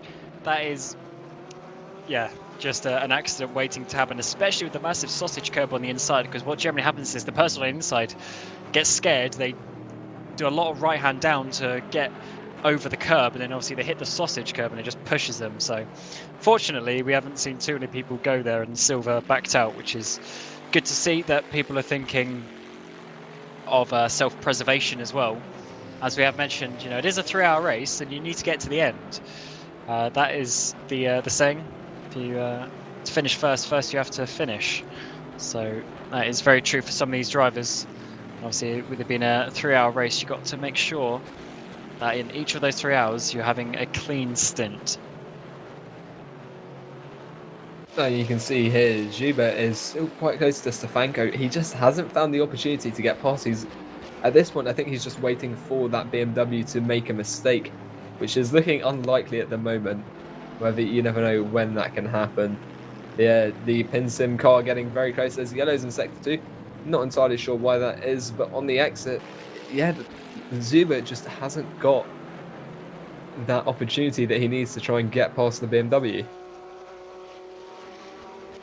Yeah, he's not got quite enough speed just yet, but Stefanko is in really good form at the moment. He's doing a lot of competitions on a lot of different sims at the moment, because Williams Esport are just, you know, entering so many different competitions now. So it's great to see them here in GT3 Endurance as well.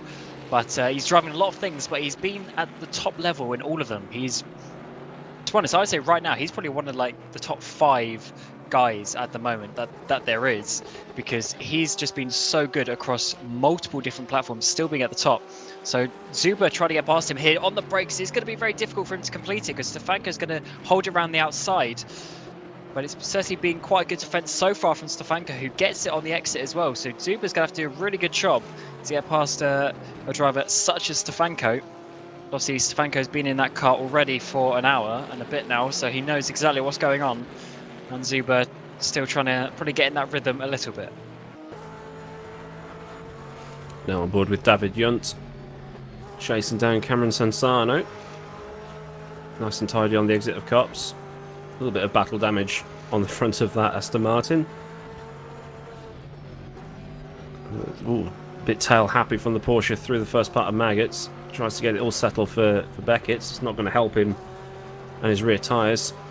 But there we go, David Yunt with a much better exit coming through Chapel onto the Hanger Straight. Might be able to get the slipstream down Hanger Straight towards Stowe. Goes for the inside. Sansano doesn't chop across to defend, but I don't think he's got enough unless he's got brakes from outer space. Nope. But he's managed to force Sansano a tiny bit wide. Still can't get past. No, it's still very close, of course. You're replacing Viets, I believe, in this Corvette. And he did have a better run, but now we've got Zuber. He had a look at Copse last time, and you can see he's backed out of it there, but he's got quite a good run as we head through Maggots and Beckett's now. If he can get a good run out of Chapel onto the Hanger Straight, it could really benefit him there, as it's quite slippery on those back tyres.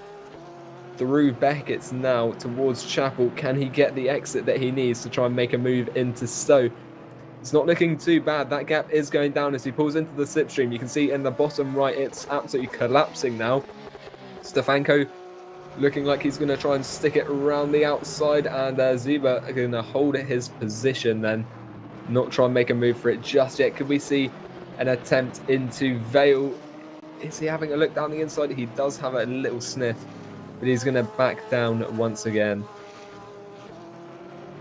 And it's not just this battle that we have to look out for, because Milan is now under a second to Mrocek, so he's closing in as well. So this is looking like we got a good couple of battles here in the top four. At least that one will be coming very shortly. But Zuber's still on the back of Stefanko, and it does seem he's got the pace advantage, because he has not dropped off one bit since he unfortunately had that drive-through penalty for the cut tracks. So now down the inside of turn 4, he's going to try and make Stefanko think about it at least, which could always put him off. Now coming out onto the back straight, the Wellington straight down to Brooklands, but it doesn't seem to be quite close enough. So he's got the speed, but he hasn't got that little bit extra that he needs to try and make this overtake work. And all the time we got Al Sabdi just a little bit behind them and ready to make up any mistakes that happen. Yeah, the R8G Esports in 5th, and we're going to get a replay here, and this was the Corvette against that Speedy Mike car of David Yunt there. He sent it down the inside into Brooklands, and I think he managed to make it stick as they went through Luffield. You can see just a bit slidey there on the outside was the Speedy Mike car, and that's given the green Corvette the position. But back up to Stefanko and Zuber now. Over the sausage curb a little bit there in the Corvette. That BMW driver of Stefanko is still holding out very well, and the gap's a bit bigger than it was last time on the exit, and it doesn't look like this is going to be the opportunity for Zuber to take that position. Yeah, we were talking about Stefanko potentially making a mistake, but I don't think mistake and Martin Stefanko go in the same sentence, because I've never seen him make one. As we see Dennis Jordan of Evolution Motorsports chasing down Eros Mashuli in the Pescara, both in the big boy M6s. Seems. Oh, hang on. Who's that going right off? Is that Matthew de Crop? Going for a bit of a joker lap through Stowe? Was that for getting out the way of lap traffic, or was that for position? I don't know. I think that was just getting out of the way of traffic, because the Crow's currently in 18th position. This is the battle for 7th, yeah. Yeah, it's quite an extreme way of going about it, but if it works. I mean, they have 4 corners to get out of the way, so just find a safe space and maybe lift off on a straight or something like that, or lift it a bit early into a corner. But when you've got 2 cars this close together battling, then it's going to be pretty close, as they've got another lapped car ahead of them. This might help Jordan a little bit. The saying goes that traffic giveth, traffic taketh, but there we go, the Corvette just moving out the way and lifting to let them both through. Jordan's looking fairly nice here for Evolution Motorsports. Obviously, Leon Bock started that car, so potentially not their fastest driver starting the car, because you'd expect Jordan to be a little bit quicker than Leon Bock. But now that he's in the car, he's obviously trying to make that time up, which is a bit of an alternate strategy as such, to put maybe a slightly faster driver in a different part of the race to try and get them in a better position. Mashuli's done a very, I'd say, a solid job so far in that 7th place. Hasn't really done too many mistakes or anything, but he's just done a solid job to keep that. So it'd be good job for Jordan to get past here. But as I said, Eros is doing pretty well so far as they now come out onto the back straight. So he got a move just ahead of Al Sabdi. So James Zuber now is at least trying to look, although I think it's actually some lap traffic trying to get out of the way as well. So that can always get involved in some of these battles. But Jordan not quite close enough to make the move just yet, although he gets very close on the apex. Eros going for a little bit of a slower in, faster out sort of driving style, at least for that corner. Yeah, the two BMW drivers battling out here. Mashuli, yeah, he's done a really good job. He's still holding on to that position. Now you can see in the top right, Stefanko and Juba. Juba getting quite close to the rear there. However, Stefanko still holding that position. Yeah, Juba just can't get that opportunity to go past. Stefanko's doing a brilliant job in the Williams car, just holding him off for now. As we head back down to to Jordan and Mashuli on the exit of the loop through Aintree onto the Wellington straight. Is it going to be a good exit? No, Jordan's slightly slower off the exit. With the slipstream, he's going to gain time. But as we head through to Brooklands, it's not going to be enough to make that move. And you can see now, this is Muscala and Silva behind him, followed by Pimenta. This is quite a close battle. You've got the Flying Goat Mercedes just ahead. I think that's a lapped car, not entirely sure, but Muscala is now leading these guys. Yeah, so that Mercedes is getting lapped, and you can see the BMW there of Pimenta trying to find a way past Silva. Not going to get in that position, but these guys are really close, just half a second separating the three of them. And on a side note, the headlights of that Mercedes look so good. As it comes towards you, they've got really nice glow to them. But unfortunately, yeah, Anthony Maras in that car, 34th position, 2 laps down. And obviously a lap down for these guys, just behind, or 2 laps I should say, just behind these guys, because these guys are still on the lead lap as well. Lead lap all the way to lap 23 is now Silva's trying to do something about Muscala coming into turn 3. But the lap traffic really should be going out the way. Now Silva dives it down the inside of turn number 4. That could be a bit of contact there on the exit, which it just has been. So now side by side through turn number 5, which is more of a kink. And that could be a little bit awkward on the outside as Muscala goes all over the runoff there. And actually gets overtaken now by, Pimenta getting past there into 22nd place. So Muscala lost 2 positions there in the space of 2 corners. And I don't think he'll be too happy with that. No, that was interesting. Muscala didn't seem to have too much of an issue through turn 5, but then suddenly he was on the runoff, so maybe he had a bit of snap oversteer or something, because he lost a lot of speed, and you can see Pimenta absolutely blast past him on the straight. And Pimenta's now going to be looking to get past Silva as well. You can see not far behind at all as they head towards Maggots, followed by Beckett's. That P21 car going to try and hold it. Let's see whether he can or not. We've also had a change. Stefanko's down into 5th, Zuba up to 3rd, and El Sabti past him as well. So need to work out how that has happened. So Zuba back onto the podium as we see Jordan now still 3 tenths behind and trying to get himself past Mashuli, but it's a little bit difficult at the moment because he doesn't quite have that pace advantage. So potentially a mistake is what needs to happen, and potentially that is what's happened for Stefanko as well, because Zubin was struggling a little bit, but Al Sabti's all over the back of Zubin as well now for 3rd place. There are a couple of battles going on here as we get to this back straight. And Jordan has managed to catch it up a bit, but I don't think he's got enough on the hangers. Oh, maybe. Well, this is going to be close. He's going to have to go to the outside here. Jordan on the brakes. No, that's not going to work. Yeah, it's too deep, which is the main reason why you can't really go around the outside of that corner. But we're going to see a replay here. Firstly, this is Andrea Mascala on the outside. He's going to get on that curb. Oh, a bit of contact actually from Pimenta, which is what sent him out onto the Astro and onto the grass. Flashing there a little bit as he went past, so not ideal for him. As Jordan's still trying to get past, but can't really do too much just yet. He's really trying. He's been about 3/10 behind for quite a few laps now, but he needs to try and work something maybe with the cars ahead. Obviously, they're now just catching up to Hemmingson in the 77 Pinsim Drillers Esports car as well. So maybe some opportunities will lie ahead, but he's struggling just now to get past for that 7th position. Yeah, also with Stefanko, I think it was just a few laps ago or before he dropped down the positions that we said mistaken. Martin Stefanko couldn't go in the same sentence. If it was a mistake, yeah, it'd be interesting to see what did happen there. And, might have been a lag spike or something. We might just be about to. Yeah, so we're running on board now as he heads through Beckett's, and it looks like maybe some contact to the rear. Oh no, he's ridden over the curb and Chapel onto the grass. So yeah. Hayden, you did that.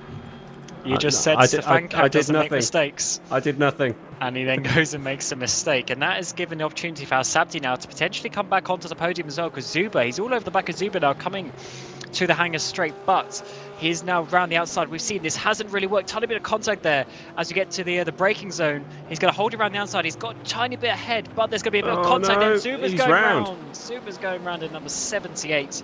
And he's going to get passed by Stefanko as well, and is his teammate? No, his teammate's too far behind, so that is now down another 2 places for the 78.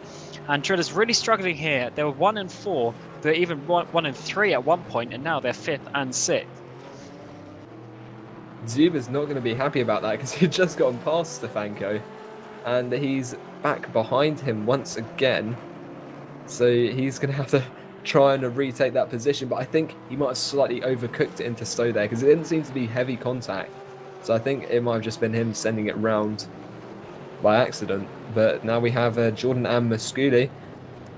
It's not a great exit for Masculi there, but as they head through the right-hander towards the loop now, having a look to get a later apex here, try and get a better exit onto the straight, heading through Aintree. We've got the Speedy Mike Porsche in the way of these drivers. He'll hopefully get out of the way. Yes, he will. Now, Jordan just a 1/10 of a second behind. A good amount of speed as they head towards Brooklands now. Round the outside he goes. Can he get that position? They're side by side into Luffield. It's going to be the inside line for Jordan, and he's going to hold off Masculi, but they're still going to be side by side on the exit. Jordan's got the better exit here. He's managed to keep it just ahead coming through Woodcut. Depends on what Masculi's going to try. He's not going to try and attempt into Cop, so he's probably going to try and launch it into Stowe, but I think Jordan might just have enough to pull away here. Yeah, nice move there by Jordan. Set him up really well. Had the inside there for that Luffield corner, which meant he could get the exit. So very good job indeed. He sat there for quite a few laps, really. He sat there pretty much since the start of this stint, which is obviously 30 minutes ago now. So he's been very patient. It's finally worked, and he's got the job done nice and cleanly, which obviously can't be said for a number of other drivers in this race. Unfortunately, there has been quite a few contacts with overtaking moves, which we don't really want to see, but Jordan there getting past nice and cleanly. And we've got a replay here. Oh, a nice little slow-mo. So I think Zuba was already actually backing it in a little bit before the contact, and then obviously the contact didn't help his situation. And Al Sabdi got past there for 3rd place. But it couldn't really actually see from that angle specifically, but maybe that was a little bit more on Zuba's own doing. Yeah, I think it's too hard to tell from that angle, but yeah, Jordan now is pulling away from Masculi a bit. That gap almost up to a second through the braking zone, but this is where he set up that overtake into the loop. He made sure to get that later apex and just smash it onto the straight. Carried loads of speed. Yellow flags in sector 1, but we're going to go down to Silva and Mascala now. Yeah, these guys for this 20th position or so have been absolutely loving life this race. There's been loads of them. Unfortunately, they've now been lapped, this group of cars. Well, we've got this little group of 3 McLaren 720Ss all coming up towards this final, or to start this final sector. And it looks like got Muscala actually getting passed here by Rory McDuff, who is 1 lap down on these 2 cars, 2 laps down overall, trying to get past and unlap himself and get himself back into contention. Obviously, he's 33rd right now, trying to get past the 23rd car. And this is always a little bit of an awkward situation because unlapping yourself can be such a dangerous situation because Muscala is obviously trying to focus on silver. He doesn't want to let a car get ahead of him, but at the same time, McDuff doesn't want to be held up and he wants to try and catch the cars ahead of him. Oh, nice. Ooh. Ruben showing off again. Yeah, maybe, actually, that was quite a good one. I think Al Sabdi maybe came in just the tiniest bit and he pinched down on the front end of Zuba. And obviously when someone's front end hits the sort of the middle part of the car, that obviously puts the rotation onto the car on the inside. So yeah, maybe that was a little bit more of Al Sabdi's fault than it first looked like, but such close racing. They were giving each other barely enough space, very tight all the way down the straight, and that was always going to happen, unfortunately. Maybe Al Sabdi was a little bit at fault for that as well. Yeah, Al Sabdi did have a bit of a slider going on through there, and I think that meant he cut back slightly too early, and I actually think it was the contact that sent him round. However, they were racing so closely, it definitely wasn't malicious or anything like that. I think that could be called a racing incident. Yeah, certainly, indeed. I don't know about you, but I haven't seen any live penalties yet, so maybe we'll be seeing the penalties after the race potentially, because obviously teams can submit their protests, and in the reviews, the stewards will go over those and potentially give some penalties. So we'll have to look out for that in the, I guess, the next week or so after this event. And then for the next race, in 4 weeks' time, we'll head to the 3 hours of the Nordschleife as well. So quite a big event of the season, one of the more major tracks on the GT3 calendar. It's already the second race of the season in 4 weeks' time, so I'm sure in those next 4 weeks we'll see those potential penalties come in as well, which could obviously affect their race next time with either a drive-through penalty or such like that. Depends which Nordschleife we're using, because if we're using the one with the really short pit lane, the drive-through is not really going to do anything. So if we're using the Grand Prix circuit, then that's really going to hammer a penalty in. Maybe a penalty should be to do an extra loop of the GP track. That'd be quite a large penalty for those drivers. But yeah, maybe Sean can give us some early info, but I do believe we're going to be using a GP track variant, whether that is the full 24H or combined, or even just using the sprint part of the GP track. We will see, because obviously that pit lane is a lot nicer. Using just the Nordschleife for pit lane is a little bit tight and awkward, especially as we got, I think, 39 cars in total in this championship. Use the tourist version. And or just a sprint course. Leave the track. Yeah. But yeah, look at this. We've got Provost right behind Sansano. In fact, he's flashing, trying to get past that speedy Mike Hart as they head towards Stowe now. Will the Bentley make a move? He's going to have a look down the inside of the Porsche. Under braking, he's really got his nose in. He's spun. They've both spun. And that is not good news. And has Provost hit the barrier? I mean, Sansano's got going quite quickly, but Provost, he went really far off. There's a lot of gravel there, though, and I think he just about avoided contact with any walls.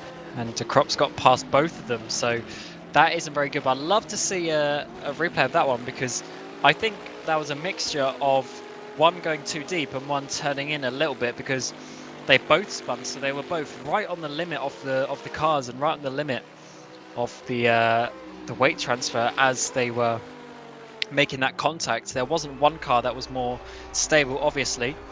So let's see, as you go down the inside, Yeah, Was there a bit of rubber banding going into that? Because it looked like it. That could just be the replay, but yeah, maybe some, because Provost didn't really come too far away from the apex, so yeah, but he was diving it a little bit, and Sansani wasn't leaving a million miles of space, so maybe that one will come down to towards a racing incident as well. But yeah, they're both certainly sending it into that corner, and they've come out of it in the same order, just both losing one position to De Croc. And this battle has been boiling away at the top for quite a while now. Milan quite close behind Rojek. They've been under a second behind. Milan's been under a second behind the lead car for quite a while now. So he's trying to, I presume he's trying to set up an overtake, because it's not going to be easy trying to take the lead of this race. And we're past halfway now. We've got 1 hour 23 minutes remaining.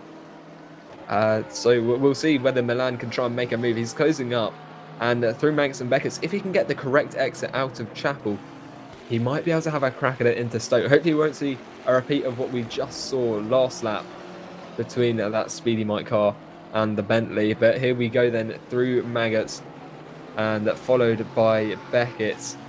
The gap's decreasing. No, it looks like, it's hard to tell who had the better exit there, but it's over a 4/10 gap. Milan's closing up relatively quickly behind Rojek, but I don't think it's going to be nearly enough to make a move into third. You can see him staying behind for now. We could see a potential move into Vel. We've seen a couple of drivers have a go at that, but we've also seen some contact when people have done similar things, such as earlier on in the race. As they head through Vel now, I think he's going to back out for this lap. Yeah, Milan's just biding his time, I think. It's what he's done the whole race, and has pretty much been gifted onto second place, obviously starting down in 5th. So he's pretty much been gifted this position, and it seems that Mocek doesn't quite maybe have the speed that Hoyer had, at least in relative terms. He's still doing some pretty decent lap times, because Milan has now caught up, whereas he was struggling a little bit to catch up to Hoyer. But Milan's certainly looking very good, and how they do this final pit stop in about 20 minutes time could be quite crucial, because if you can go maybe a little bit deeper, or maybe not change tyres, or do something to save time in your pit stop, that could be quite crucial. Or simply just getting the undercut, because as we mentioned, the pace drop off can be even up to 3 or 4 seconds over the stint. So if you can do your outlap and gain those couple of seconds by putting on fresh tyres, even just for your outlap, that could be very beneficial in how this race is going to be decided, as they get past some lap traffic there coming into Copse Corner. But yeah, Milan doesn't look like he's rushing this. He's definitely taking his time and just trying to do the right thing. Yeah, and at this point in the race, there's going to be a lot of lap traffic. The whole field has spread out now. We've had 1 hour and 40 minutes of racing. And yeah, you can see how there's different battles across the track, such as the gap between 10th and 9th, currently over 30 seconds. It's still kind of dark due to that overcast nature, of course, using the live weather. So this is the same weather as it is at Silverstone right now. However, there's no rain as yet, and I don't think we're going to be seeing any rain for today, although you never know. It's been a drier race than the VEC race was anyway, we can say that much. Well, this is UK weather. We can have 5 or 6 seasons in one night, so let me just check. I don't want the weather for Toronto today. Towster. Rain expected at 4 AM. So no, we're going to be fine. Yeah, it's certainly looking very dark though. It was getting to points actually where you could actually see the headlights on the ground just overcoming the daylight as well. So it's very dull out there for these drivers, but doing pretty good. It would be nice to actually see a little sprinkling of rain maybe, but obviously we will have to wait and find out if that's going to happen. But yeah, for now, Borja Milan is about 7 tenths behind, and 11 seconds behind him is Al-Sabti. So Al-Sabti's actually doing a bit quicker lap times. He's doing low 2 minutes when these guys are doing high. So he's about half a second a lap quicker at the moment. And then the guys behind them are into the 2-minute 1s or even 2-minute 2s. So these top 3 are really keeping the pace compared to the other drivers out there. and it seems to be the R8G car who is now starting to make some moves, but he's still got quite a way to go to catch up to these two leaders. Yeah, they've done a good job though to try and reclaim some of that time they lost earlier, but now it's Hemmingson in that Pinsim Drillers car, followed by Dennis Jordan. Jordan's pulled away from that ATP car of Mashuli, the Pescara car, and he's set his sights on P6. He could go for it relatively soon. That gap quite low. I think we're going to see another move at Stone. You can see in the top right there's Alice Plaver in P19, but yeah, this is Martin Hemmingson and Dennis Jordan now heading towards Maggots and Beckett. So you can see that BMW carrying a bit more speed along the straight out of Copse, so that straight line speed could be quite beneficial sooner. You can see in the top right as well, there's an Aston Martin racing Carato. Anyway, heading through Beckett's and Chapel onto the hangar straight.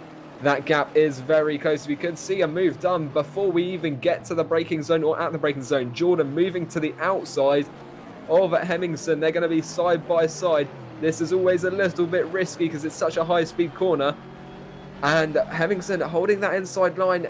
It's still side by side. And I think Jordan might be defensive on the inside into Vale. It'll be the inside line though for Hemmingson on the next part. And Hemmingson's just about defended that into Club. Jordan probably won't make a move there, and you can see, yeah, great defense there by Hemmingson to hold that 6th position. I got scared there for a little bit when Jordan tried to go around the outside, but fair play to those two guys. They made it through safely and have now worked their way up into turn number 2, into turn number 3. Is Dennis going to send it on the brakes, or I trust the fact that Martin's actually pretty good on the brakes today, and Jordan has been looking at the back of cars for pretty much the whole time he's been in this stint. They've obviously dropped Mashuli quite a bit as they get past the ground effect car there towards the back. But now they're working their way out onto the Wellington straight. But Jordan, once again, not quite close enough to make the move. Although right there on the brakes, he dived it right down there, gained a lot of the time under braking. And he's really putting Hemmingson under a bit of pressure here as we now work our way out up to Woodcote Corner. And I think Jordan's going to be close enough, but he's just got to get the momentum correct, that he doesn't catch up too soon and doesn't lose out because of that as we get towards the hangar straight for another lap. Yeah, Jordan there getting some really good sniffs of Hemmingson's rear end, especially into Village. I don't think there was contact, but there can't have been more than a few millimeters in it, and you can see here now, could see a similar kind of event. He's gaining time through Beckett's. Actually, no, he's losing it. Ow, he's got a good exit there through Chapel, though. Not had the greatest acceleration, but the slipstream is what's going to help the BMW now. The Corvette, bigger gap than last time. I don't think we're going to see a similar move by Jordan this lap. He may have to wait it out.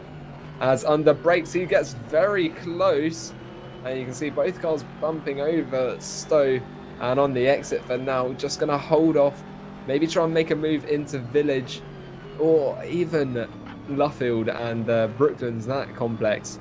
But definitely through here, it's not worth the risk, as we've seen earlier. But this is going to be a replay of Fernando Garato on the back of that Aston Martin. And look at that, Bang. the Aston Martin just turned in on him there into the loop. Oh, and okay. well, very interesting. I think the Aston Martin forgot to stop turning because he hit the rear end of Garato pretty badly there, because I saw him drop off the timing boards there. He's now in P28, and we're back on board with Jordan and Hemmingson just ahead of him. That Corvette doing a good job. He's doing a really good job defending. You got to give it to him. It's a gap of about half a second onto the Wellington straight, so I don't think he's going to get the opportunity to try and make a move just yet.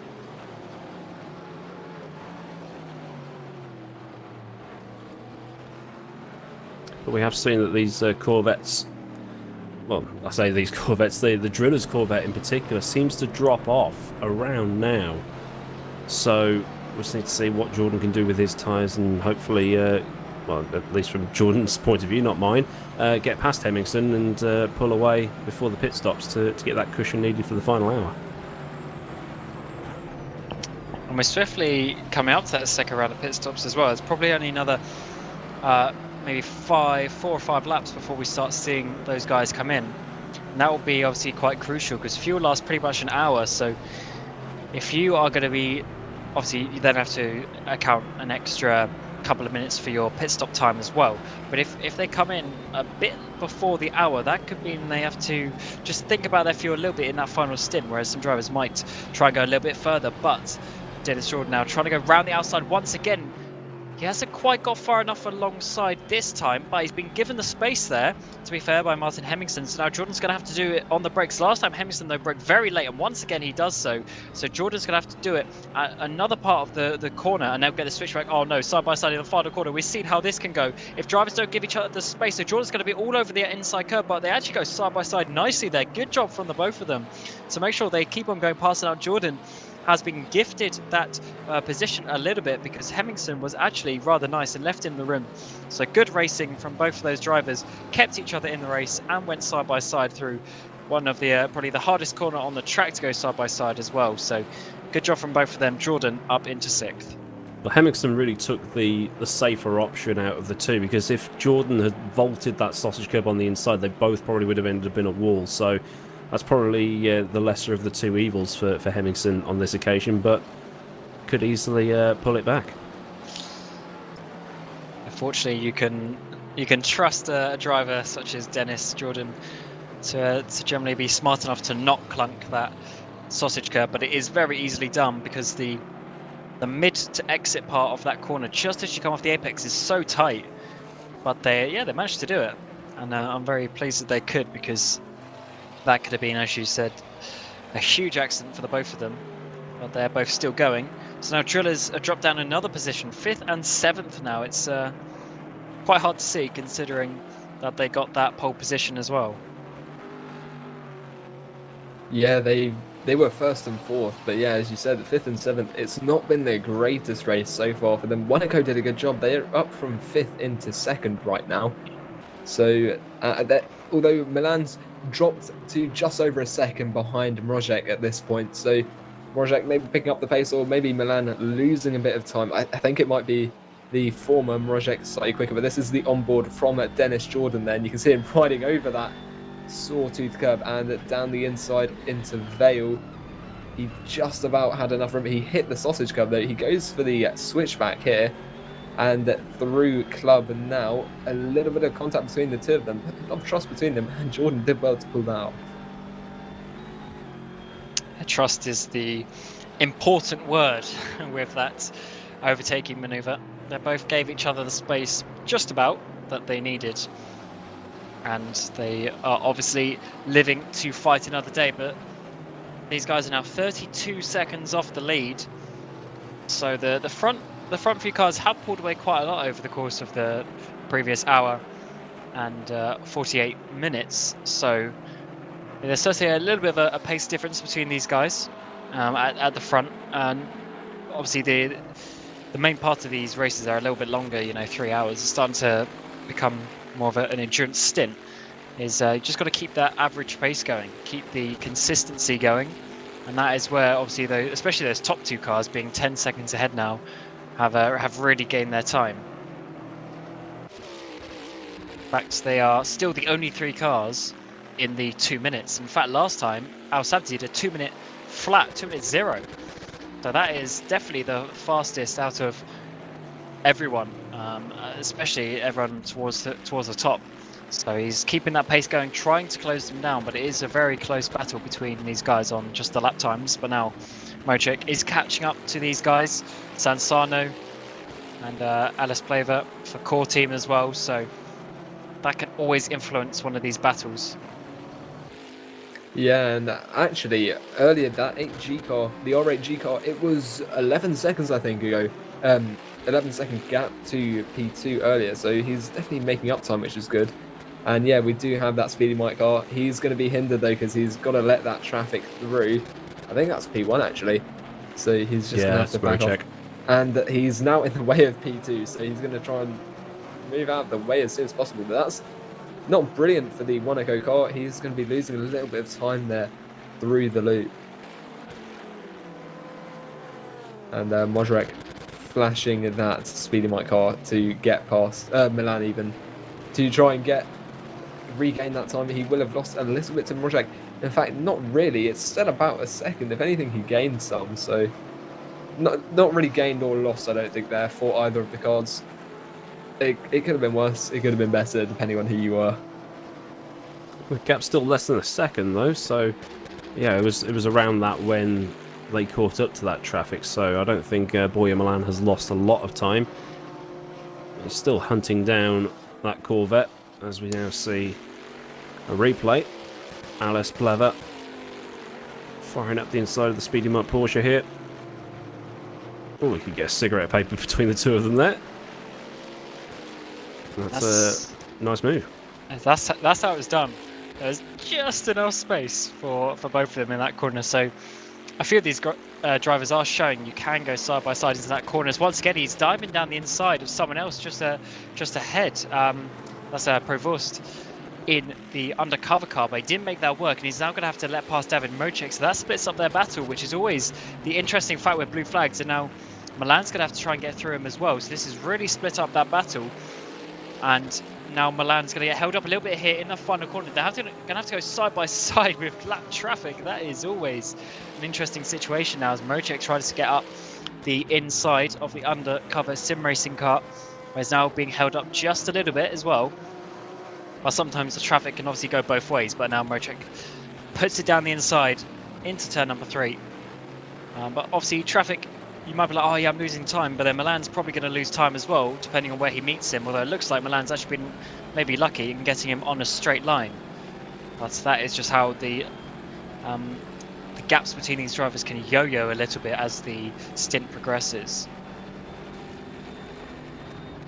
Yeah, and it looks like Milan might be quite lucky here. I think he'll be able to navigate that Bentley as we go onto the national straight, just on the exit of Luffield here. Mrozek ahead. That gap now 0.8 of a second. See, they're not really gaining or losing time, but now we go to Carlos Basto in the Ramada Motorsport BMW, just holding off Matthew Fennell in the Speedy Might Porsche. This is the battle for P24. That BMW livery does look good though, I have to say, and that gap just over half a second on the exit there. Basto just holding him off for now. Basto's last lap was a 2:03.5. He's actually quicker than Matthew Fennell, who did a 2:04.8. This is Barkley and Slobodjian. Slobodjian in 11th place in that Volante racing car, and Nito Velox in P10. That gap quite close now. We'll see if a move is set up through the loop as they head through Village there. Will it be a later apex for the Volante Aston Martin? I don't know. I think Barkley's got quite a good exit there as they head through Aintree. Yeah, I don't think he's going to get the slipstream. That's a really good exit for Barkley, carrying a load of speed onto the Wellington Straight and into the next couple of turns. Slobodjian just hasn't got that room to have a move. You can see some of that damage to the front left. So this Aston Martin clearly been in the wars. And yeah, Barkley doing quite well actually. He's holding him off pretty decently, getting a lot of pace on the straights. Although in terms of lap time, the last lap was Slobodjian was 0.8 of a second quicker with a 2:02.0 compared to a 2:02.8. But you can see here that gap up to nearly 0.7. So Barkley's got a load of speed on those straights in his McLaren, the battle of the British manufacturers right now, McLaren and Aston Martin. But this is going to be a replay here of Plever on that Bentley as you can see he moves to the outside at P1 and P2 just ahead of them, and he's going to try and pull it off as they go into Stowe. And he actually backs off a little bit, going for the later apex, trying to maximise that exit, and that's how he's going to try and take the position. However, they're still side by side as they go into the Vale. It's going to be the inside line for the Bentley, but that'll turn to the inside for the BMW as they head through the final turn. A bit of a slide there in the background, and that's what's given Plever the position there.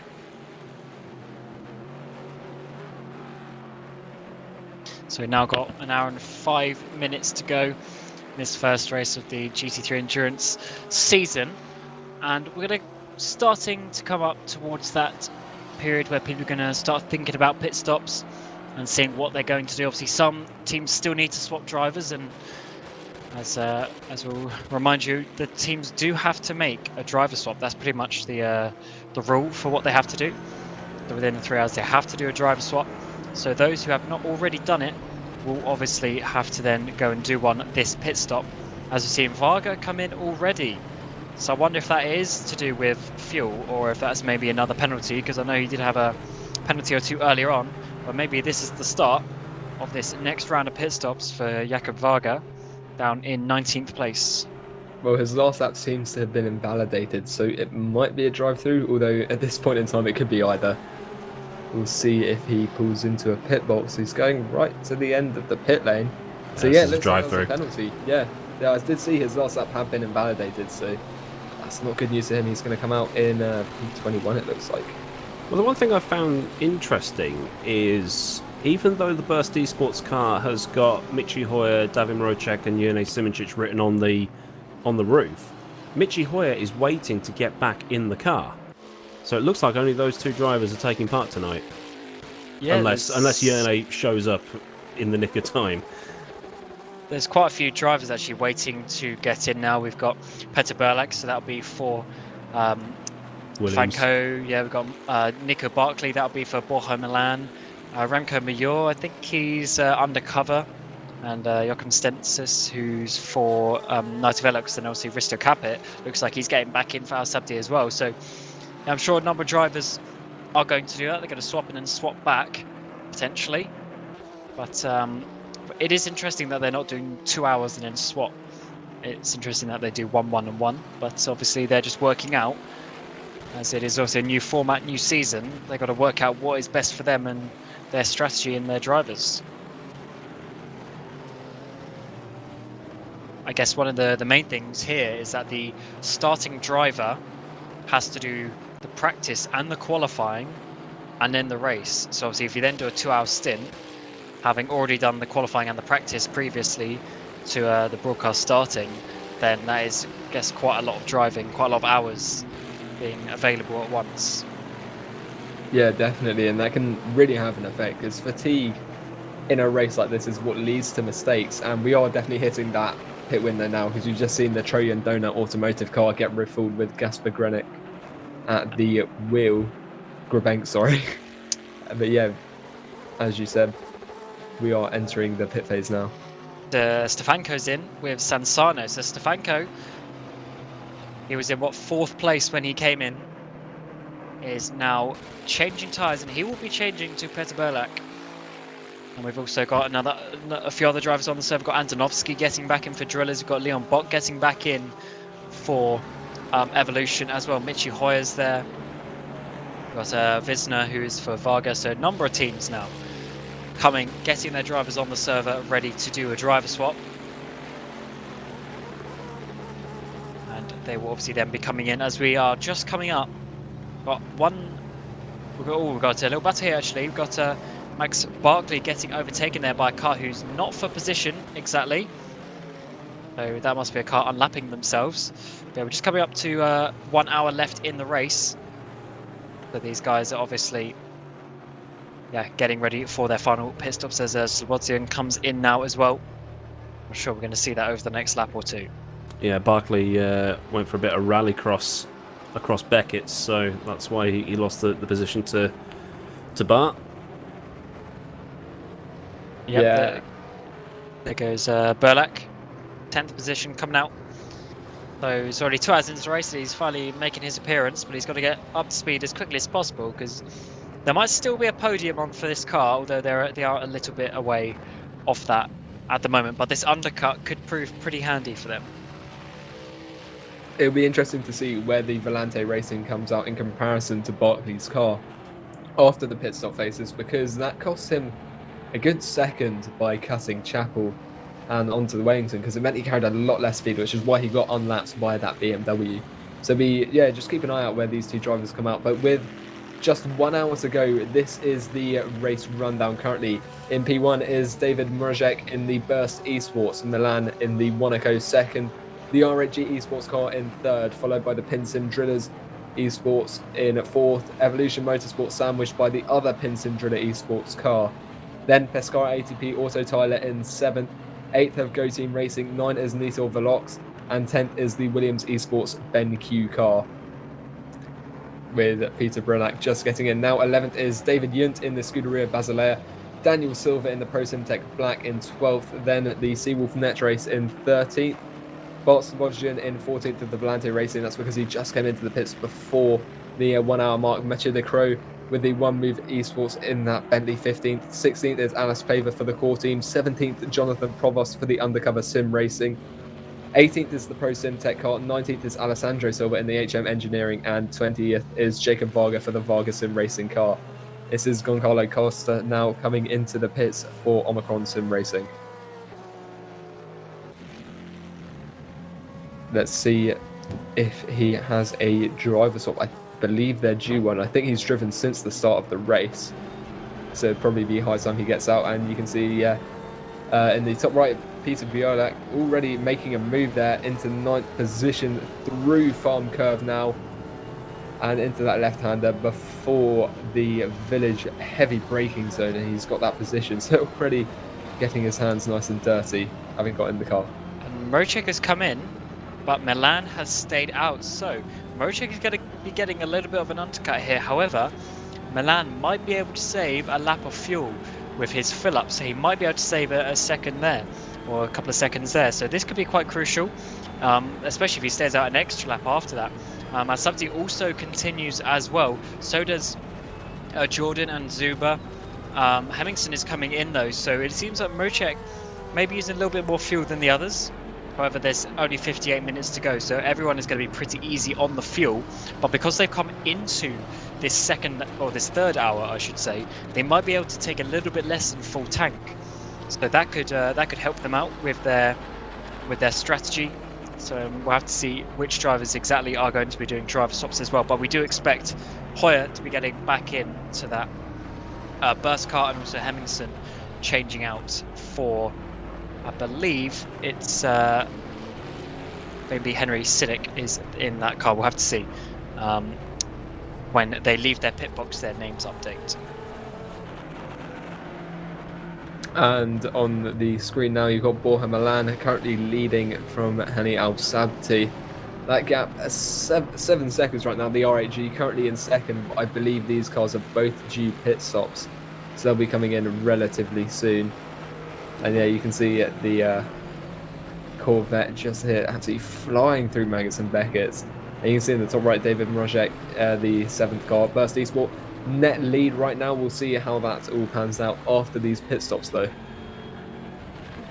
So Mrocek has actually come back out, so Hoyer did not get in that car, so Mrocek is taking it to the end. Hoyer only doing that first stint, so interesting strategy there by the Burst team, keeping Mrocek out there. Borja is now coming in. The Borja has obviously stayed out a little bit longer, so he might be able to save a little bit of time with this pit stop if he wants to take the risk of under-fueling the car, even if just by 1 lap or 2 laps of fuel. That could be quite crucial, but there's only 56 minutes left. He'll be in the pit stop for at least a minute and a half, so we're going to be nearing sort of 55 minutes by the time he comes out, so he's going to be well into that final hour. So they could be clever with that fuel strategy. However, Mrocek is getting that undercut as we speak, being on those fresh tyres, which are, despite obviously having the extra fuel, you are still quicker because the tyre drop-off is so much. And we'll have to see exactly where these drivers pull out, because obviously the standings is going to be all a bit over the place as everyone makes their pit stops and works their way out. So now we're seeing Mrocek come into Sector 3, and it could be very crucial in his fight with Milan where he comes out, but I would expect him to be just a little bit ahead. Yeah, you can see the top, I think, 6 or so cars all in the pits simultaneously there. And Borja Milan, he's rating right in that final pit box to go. Let's see where he comes out in relation to Mrozek. Mrozek on the straight now.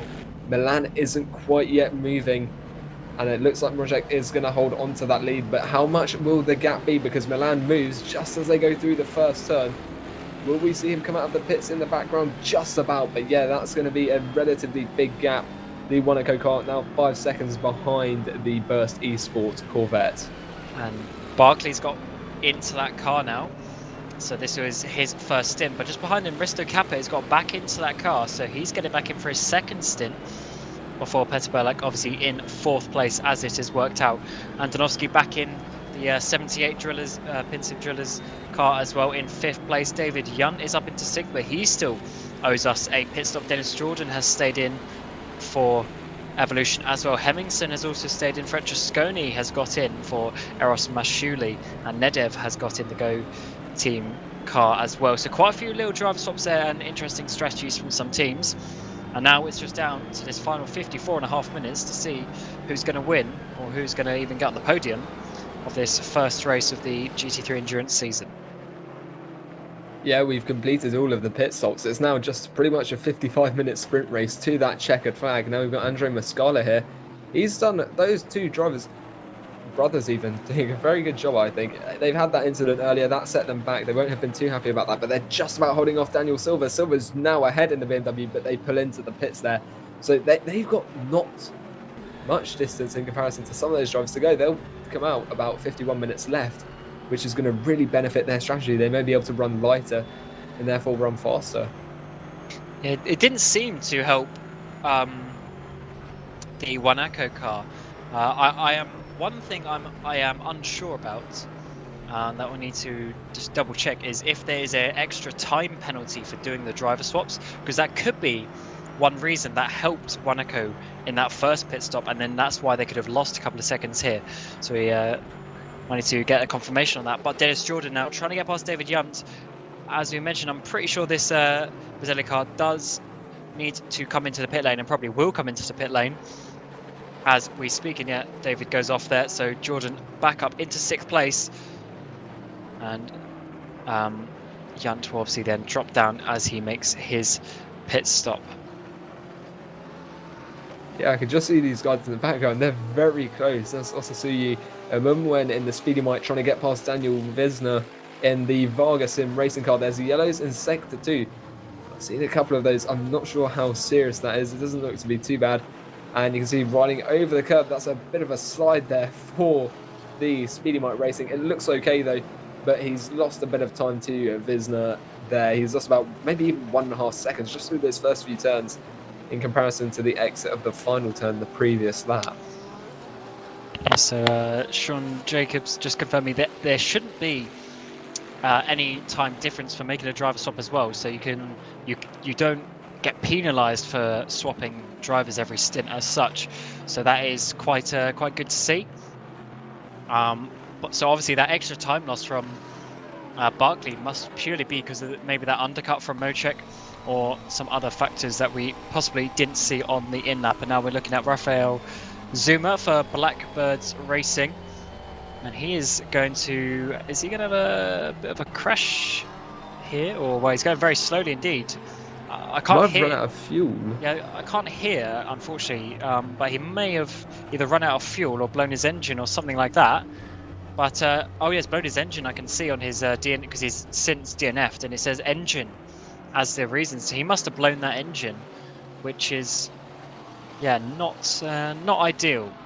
Let's put it that way. Well, don't you only shift down one gear for cops in these cars? So he must have left that gear change.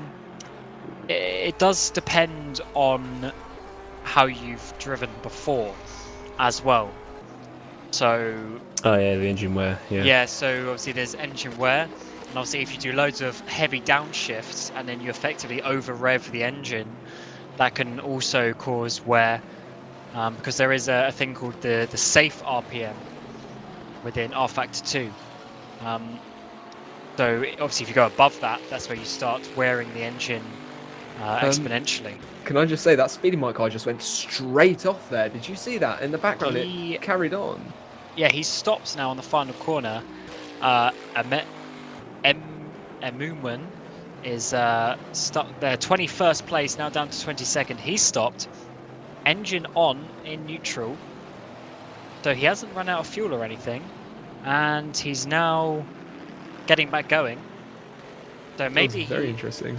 Maybe something happened and he just had to quickly pull over to deal with it. That can obviously happen sometimes. It's not like in real life where you're just sat in your car and you can't do anything else. But obviously, you know, like if his monitor came loose or something like that, or something he might have to quickly pull over and tighten that up. Anything along those lines can obviously happen as we now go into the final 50 minutes of this race.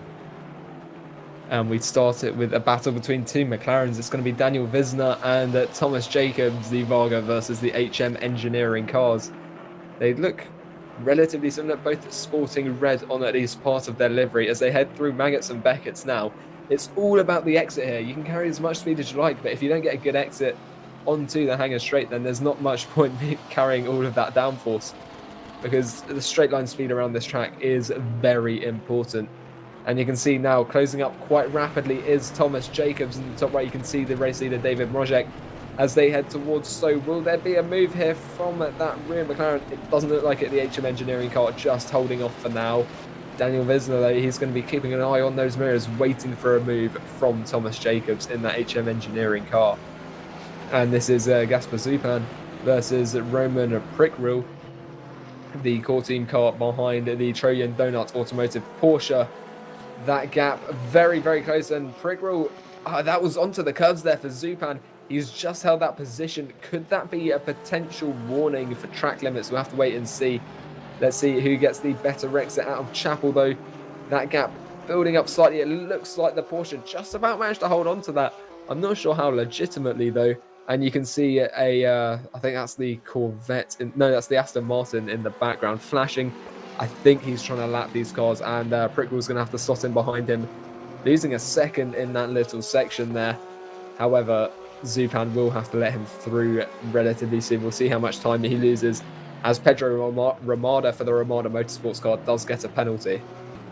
Just as a bit of insider information, Emmenwen's brake was dragging, so he did a quick recalibration. He's back on his way again, so something small that can easily be fixed in about 30 seconds and not wasted him more time than would normally be otherwise wasted for a total gear failure.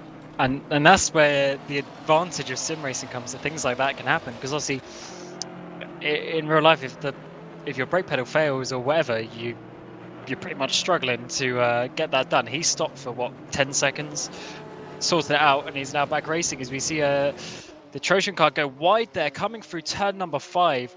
So the core managed to get past there with Prickrill, getting themselves up into 23rd place, but not without a little bit of argy-bargy coming through turn number 5. As now Jacobs comes on the back of Visner for Varga Sim Racing, but in his fellow McLaren 720S, not quite close enough to get into Stowe this lap.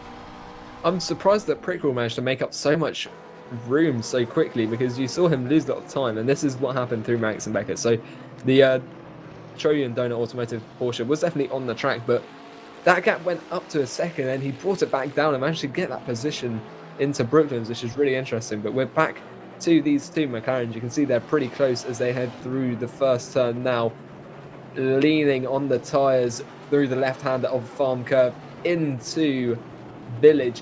It's all about the exit of Luke then onto the Wellington Straight. You can see it maybe setting up for a later apex, but now we're going to go down to David Yunt for the Scuderia Basilea, right on the back of the Pro Simtech Black car in P12. That's the BMW being driven by Daniel Silva. It's a bad exit for Daniel Silva. He's on the grass, and David Yunt's going to get that position a lot easier than I think he might have expected. And we're back up to these McLarens then. Visner still holding off Jacobs for now. Let's see whether he can retain that position as they head through Luffield onto the National Straight. This is some good racing.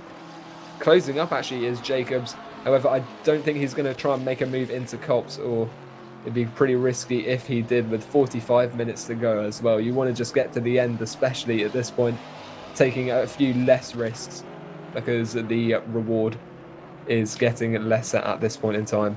And we're seeing this big battle now for 4th place. Peter Burlak is going really slow. Antonovsky caught him by 1.7 seconds on the last lap. He's now going to the inside, coming into Stowe Corner. And I think Peter Burlak's struggling a little bit here. His pace is quite a bit down. the guys all ahead of him are either in the 59s or really low 2 minutes, and he was doing a 2-minute 9 last lap. So he's obviously just jumped into that car. He's had to get up to speed straight away, but he hasn't, and he's now lost that place to Antonovsky, who's obviously been in that car earlier and got that pole position. And they're now really starting to shut the pace a little bit as people are now getting or staying in the 59s, as obviously we can with the fresher tyres. But Petter is also struggling a little bit as he can't quite keep that pace. And if he slows down too much, Jordan's also coming up behind him. So this could not look the best for Williams Esport BenQ if that pace continues. Yeah, so they're going to have to keep an eye. This is a replay. Quite the slide there for Visner. Jeez. Really sending it there. That's like a 20, maybe even 30-degree angle sliding through there. So nice control to not spin it, but I can tell you for sure that is not the quickest way to go through a corner like that. Does look good though. Yeah, it certainly does, with Ruben using his wonderful slow-mo skills to entertain us with that. That's a good find indeed. We'll see then what Jacobs can do. It looks like Visner's doing a good job at defending, even if he has the odd slide here or there, because Jacobs still staying roughly 0.3 of a second behind. Obviously, that goes up and down with different sections of the track.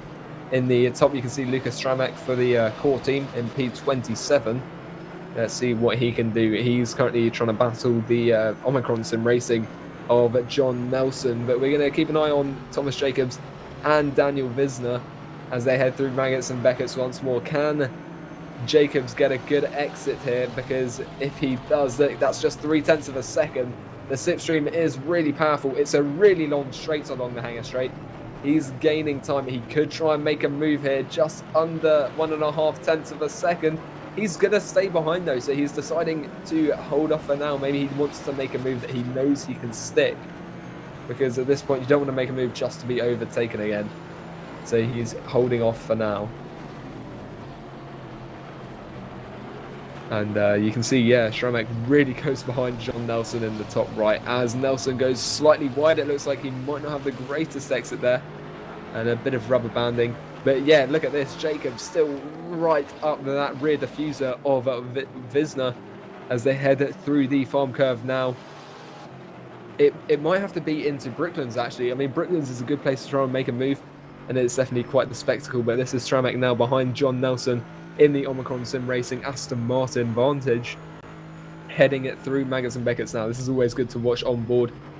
It's pretty fast there, that Omicron car, but it's all about the exit, as I keep saying. Through the exit here onto Chapel. Is that gap going to go down or up? It's about 0.6 now. That slipstream is going to help, but I think that gap's just slightly too big to make a move into Stoke quite yet. And Oh, that's a big slide there, and I think that's going to be the Omicron car. Not quite round, but losing that position. So that's lucky for Lucas Stramek. He didn't have to pull off a move. He just pushed him into a mistake. But we're back down to these two McLarens. They're passing really well. Visner doing a good job at defending that position.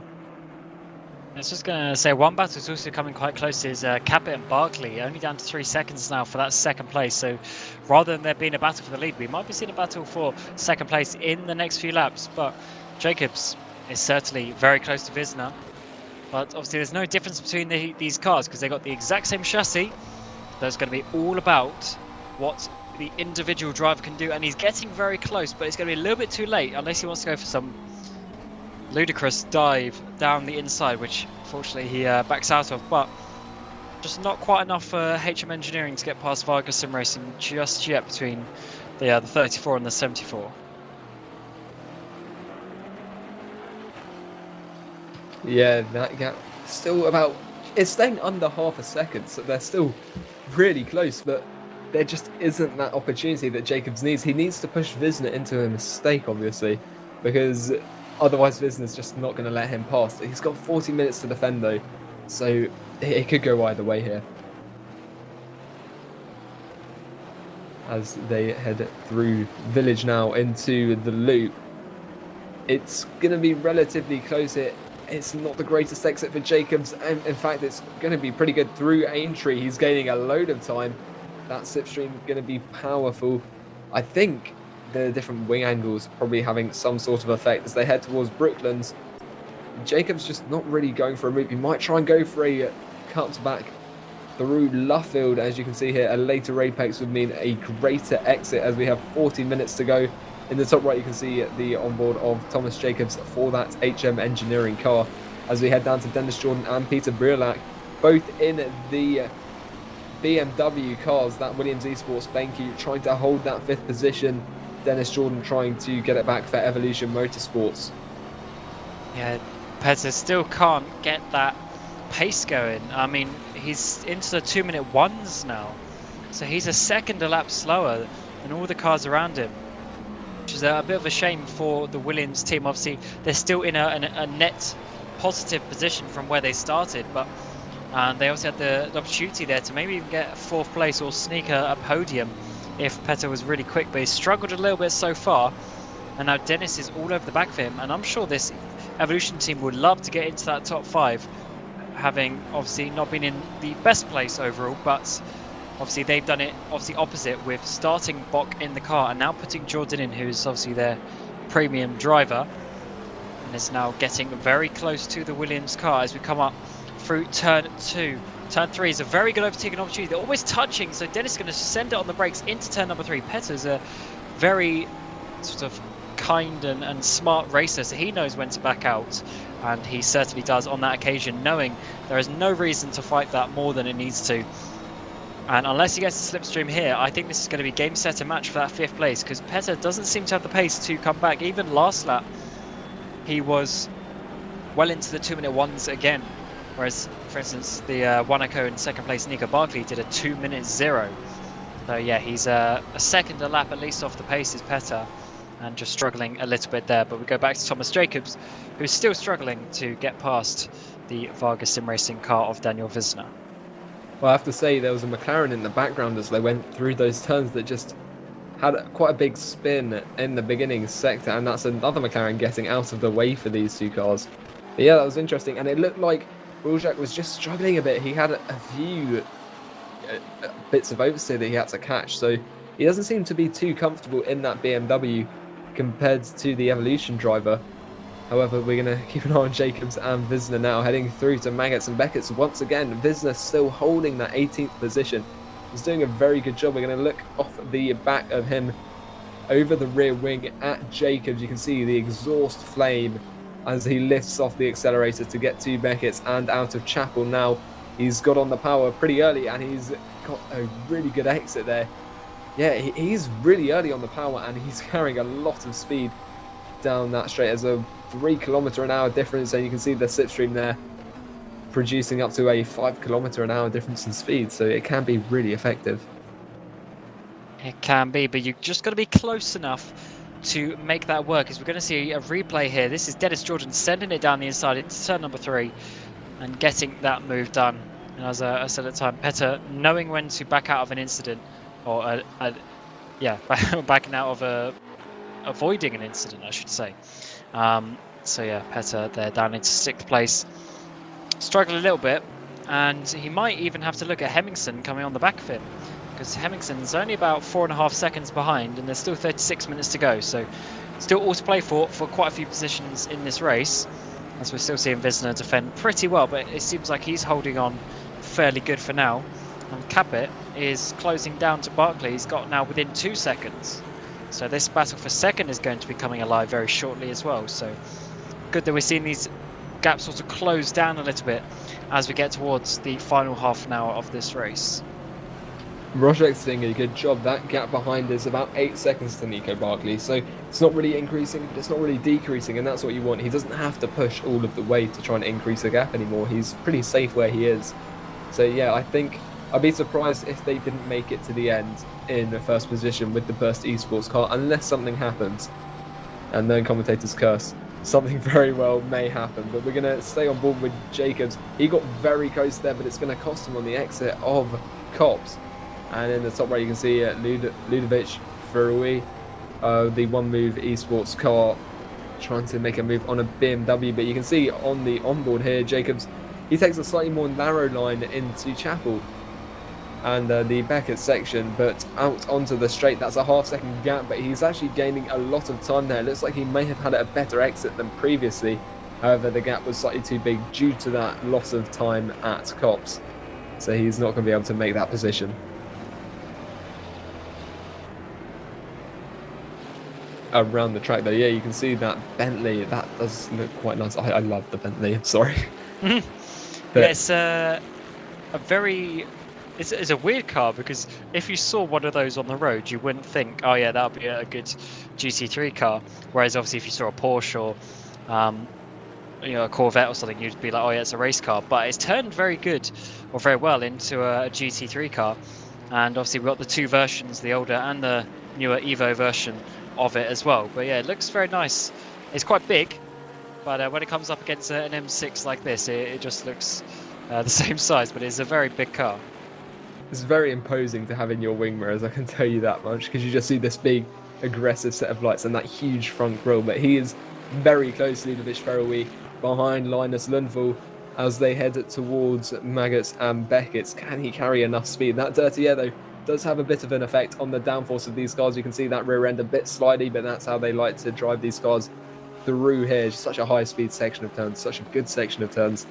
Leading out onto the straight, that gap over half a second, good exit for the BMW, and he's going to be able to protect that position for now. You can see him moving to the outside, but it's not going to be any move there for the One Move Esports BMW, the Bentley even. And a fun fact about the Bentley is I believe they had to shave over 500 kilos off that car to make it worthwhile in a GT3 aspect, because I believe the GT3 cars are around 1,500 kilos, but a Continental from just standard is well over 2 tons, so they would have had to shave a lot of weight. So they've done well to at least try and make it competitive. And obviously they do pretty decently in real life. It's a shame that there aren't too many Bentleys at the front in the rFactor 2 version of the car. But yeah, I should say, it's an imposing view. As just seeing that gap between Capit and Barkley is now down to about just over 1 second. So Capit is really starting to close in now for this second place. And you've got to remember, it's quite a long season. So there's only 8 rounds. So every point you can get is going to be really important. So that second position could be the difference between a winner or a loss in the championship. But we got Nico Barkley now. You can see him just ahead of Risto Capit. That gap now 1.3 seconds. Last lap, I think Capit was faster there by 1/3 of a second. So yeah, he's really pushing as we enter almost the last half an hour of the race now. Capit is going to be really pushing to try and get that position, get up into second.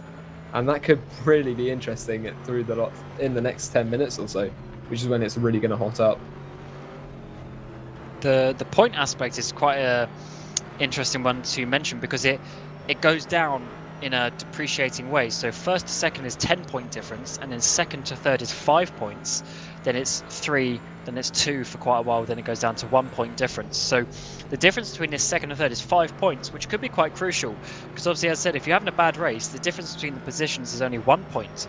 So then you would have to overtake 5 cars to gain 5 points, whereas this is only a couple of seconds up the road. Capit can see another 5 points, and as you say, over the course of those 8 races, that could be quite crucial, because you never know what's going to happen, especially when we go to tracks such as the Nordschleife next time out.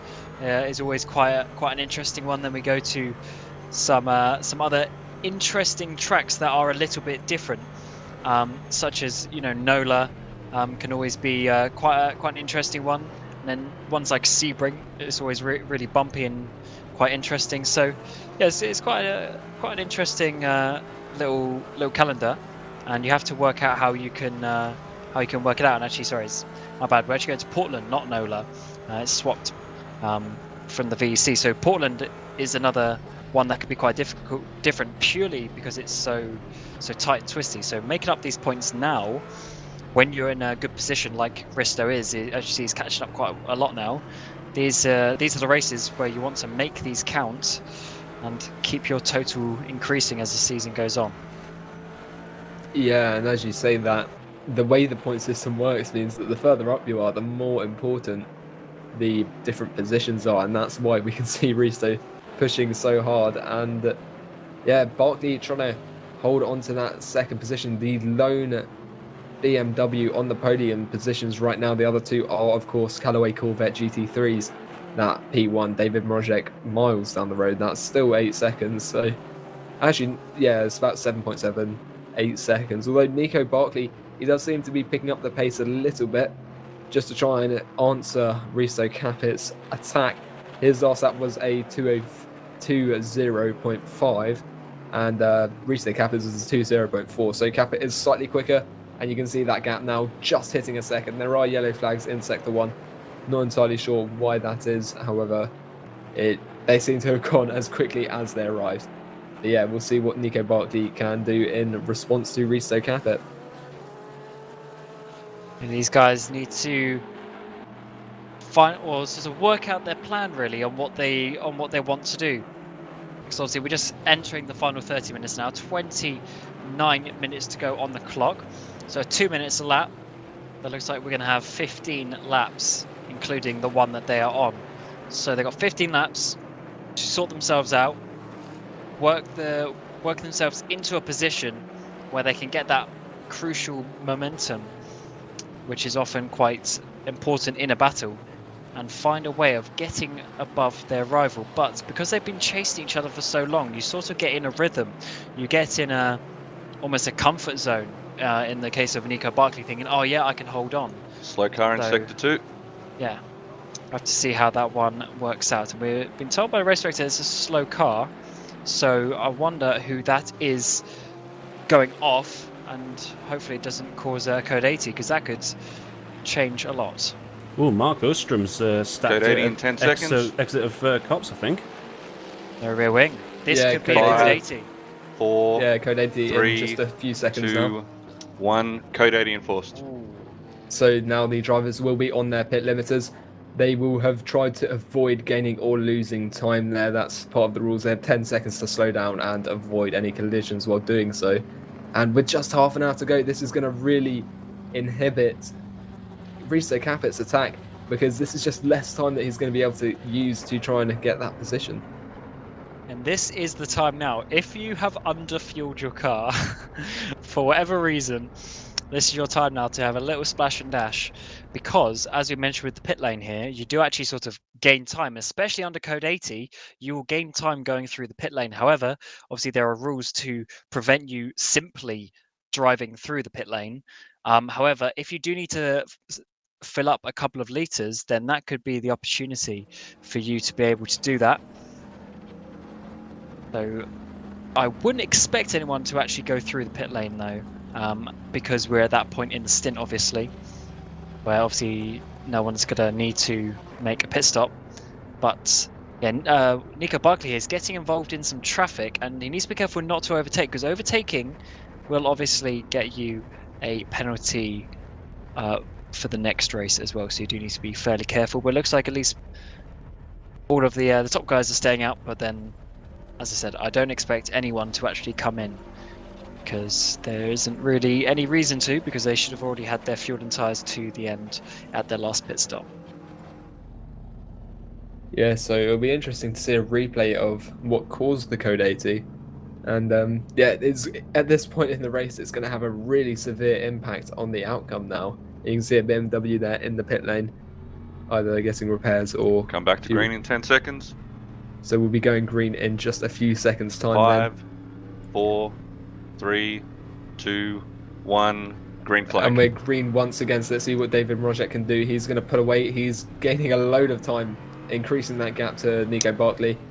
Staying around over 8 seconds there, going up to 9 seconds, so very successful there for him on the start. There are other battles around the order though that are going to be really interesting. You can see how close Risto Capit is to Nico Barkley on the timing board. That gap down to just half a second. And this is the Dev and Francesconi, Pescara in P8 with the Go Team BMW in P9. So battle of the BMWs once again. Francesconi holding out for now. Can he hold on to the position for long enough, they will have to wait and see. He's got 25 minutes to defend. And for Nadev, that's 25 minutes to attack. But this is Linus Lundvall and Ludovic Ferrowy. Ludovic Ferrowy in the BMW, the Bentley going down the inside of And the he's round. BMW. And he's round, yeah. So that was risky. Yellow flags. Unfortunately, we've seen that about 5 or 6 times this race, which is a little bit of a shame. But yeah, another driver gets spun around there in the braking zone of a corner, which is not always nice to see. But it's interesting how that Code 80's worked out actually with some of the gaps. Obviously, largely they do stay the same, but when you're in a close battle, you can gain a second or lose a second here or there, purely because of where you are, where the Code 80 comes in. Because obviously if you're on a straight, you have to brake really hard and you lose all that time in that 10-second countdown. Whereas if you're going through a slow section of corners like the final chicane or somewhere, you're not really slowing down. So you can often save a bit of time. Same when it goes green again. If you're just accelerating out of a hairpin like you normally would, you're not going to sort of lose any time. Whereas if you're in the middle of the straight, you've got to spend all that time accelerating. As I've seen Nico Barkley just disappear on my screen.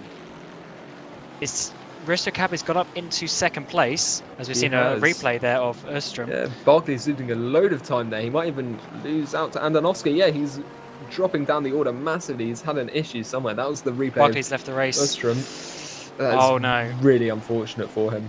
That's a disco, that. That is a shame for him. He was looking so good there to at least have a chance of the podium, with Andonovski not being too far behind. But unfortunately, that's going to be him out of the race, and there's no chance of him getting that back, because even if he rejoins the race, he'll be laps down. So that is a big shame for him. And after all this, it looks like Drillers might end up on the podium.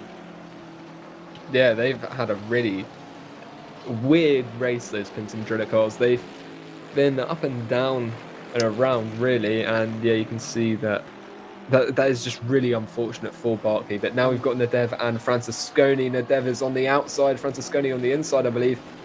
And yeah, look at this. They go side by side through Farm Curve. That is really risky. And we've got a back marker, I think, joining the party in the background there. Or yeah, he's going to back out again. That's the Hemmingson's got a undercover penalty. racing.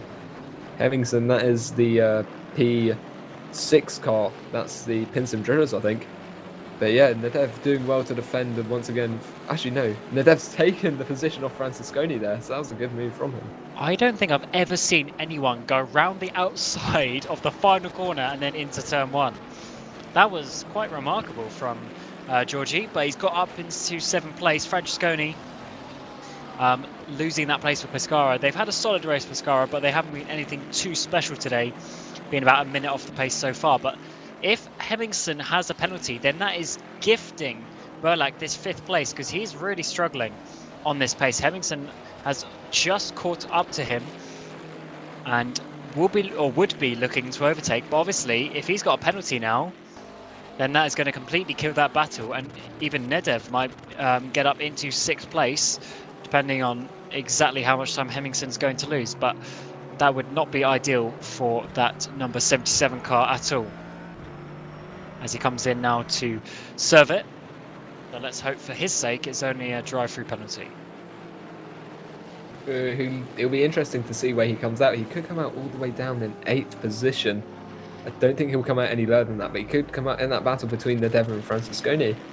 It all depends on where they are in relation to where he is, and how long it takes to serve this penalty. You can see Nadev now heading through the Vale now towards Club Corner, and it looks like yeah, he's going to be clear, much clear. They haven't even exited the final turn yet, and he's already out. So about 20 seconds lost there for Hemmingson. That's how long he was in the pits for.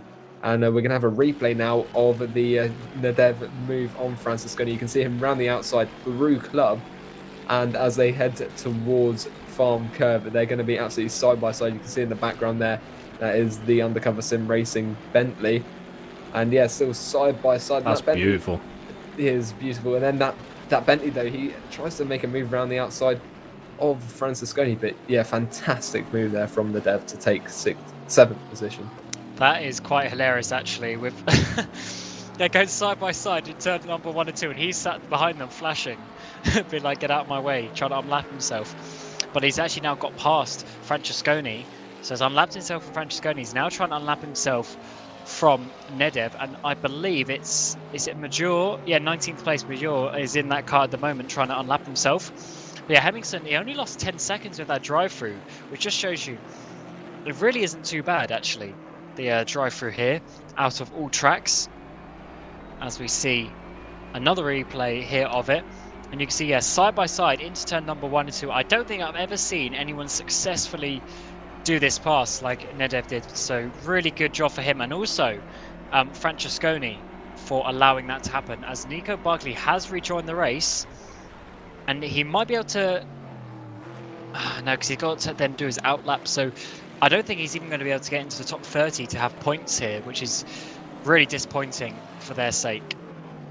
So yeah, not looking the best for them, because he hasn't even come out of the pit lane yet.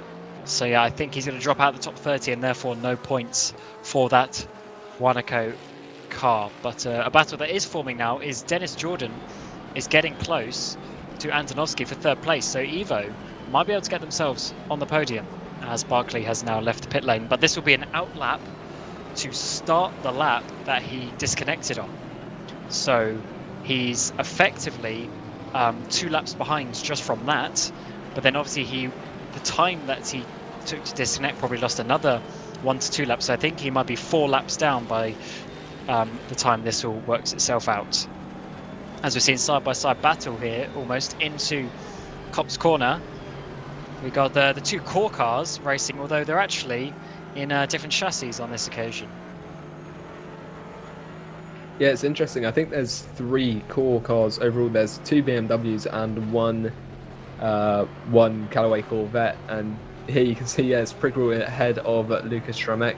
Of course, Prickrell in the BMW and Schramek in the Corvette. But yeah, if there is a battle for 3rd place between Jordan and Antonovsky, that would mean there's 2 BMWs on the podium and 1 Corvette. But here we go, Thomas Jacobs then just getting past Marcus Martinho. Now we've got Daniel Wisner. So Wisner has been passed at some point by Jacob, and he's actually behind 2 cars now. He's going to be trying to get past Moutinho as they head through Maggots and into Beckett's. Let's see what that McLaren can do. That BMW, he's got a car ahead that he's batting, and also a car behind that he's batting, and onto the curbing goes Wisner. That might cost him a little bit of time on the exit, though. Yeah, he's not had a brilliant exit because of that. It caused him a bit of stuff, and that's a penalty for Daniel Wisner, actually. So that's going to cost him an extra 10 seconds. Wisner currently in P18 right now, and the gap behind is 2 seconds. So he could come out in P20 or P19. It will be close, but probably P19. So only 1 position there, but with only 17 minutes to go, that is not what you want to see at this point in the race. Yeah, these penalties have been quite crucial, actually, for some of these, not necessarily positions in the case of the Julius car Hemmingson. He did actually lose position, but he's now well out of that battle for the 5th place. So it can cost you quite heavily if you're not too careful. And obviously it was quite strict, as we mentioned previously, but you come to the race knowing that, and you know what's going to happen. So it shouldn't really be too much of a surprise to these drivers if they're getting penalties. Yeah, we've come a long way now. We've really not got that much time left in the race. So the drivers are going to be really pushing now, just trying to get those last few positions available to them and just maximise their points they can get, because they're all in, those guys that are in decent positions, they're going to be looking to try and enhance those positions. And as we said earlier, it's quite a long season. We've got 8 rounds, and that's a lot of racing to do, especially with endurance cars. And we've got Jacobs and Moutinho. So Jacobs still ahead in that HM engineering car. Had a bit of an issue near the beginning of the race, but they managed to claw some back, and they're now in P16. So it's not too bad for them.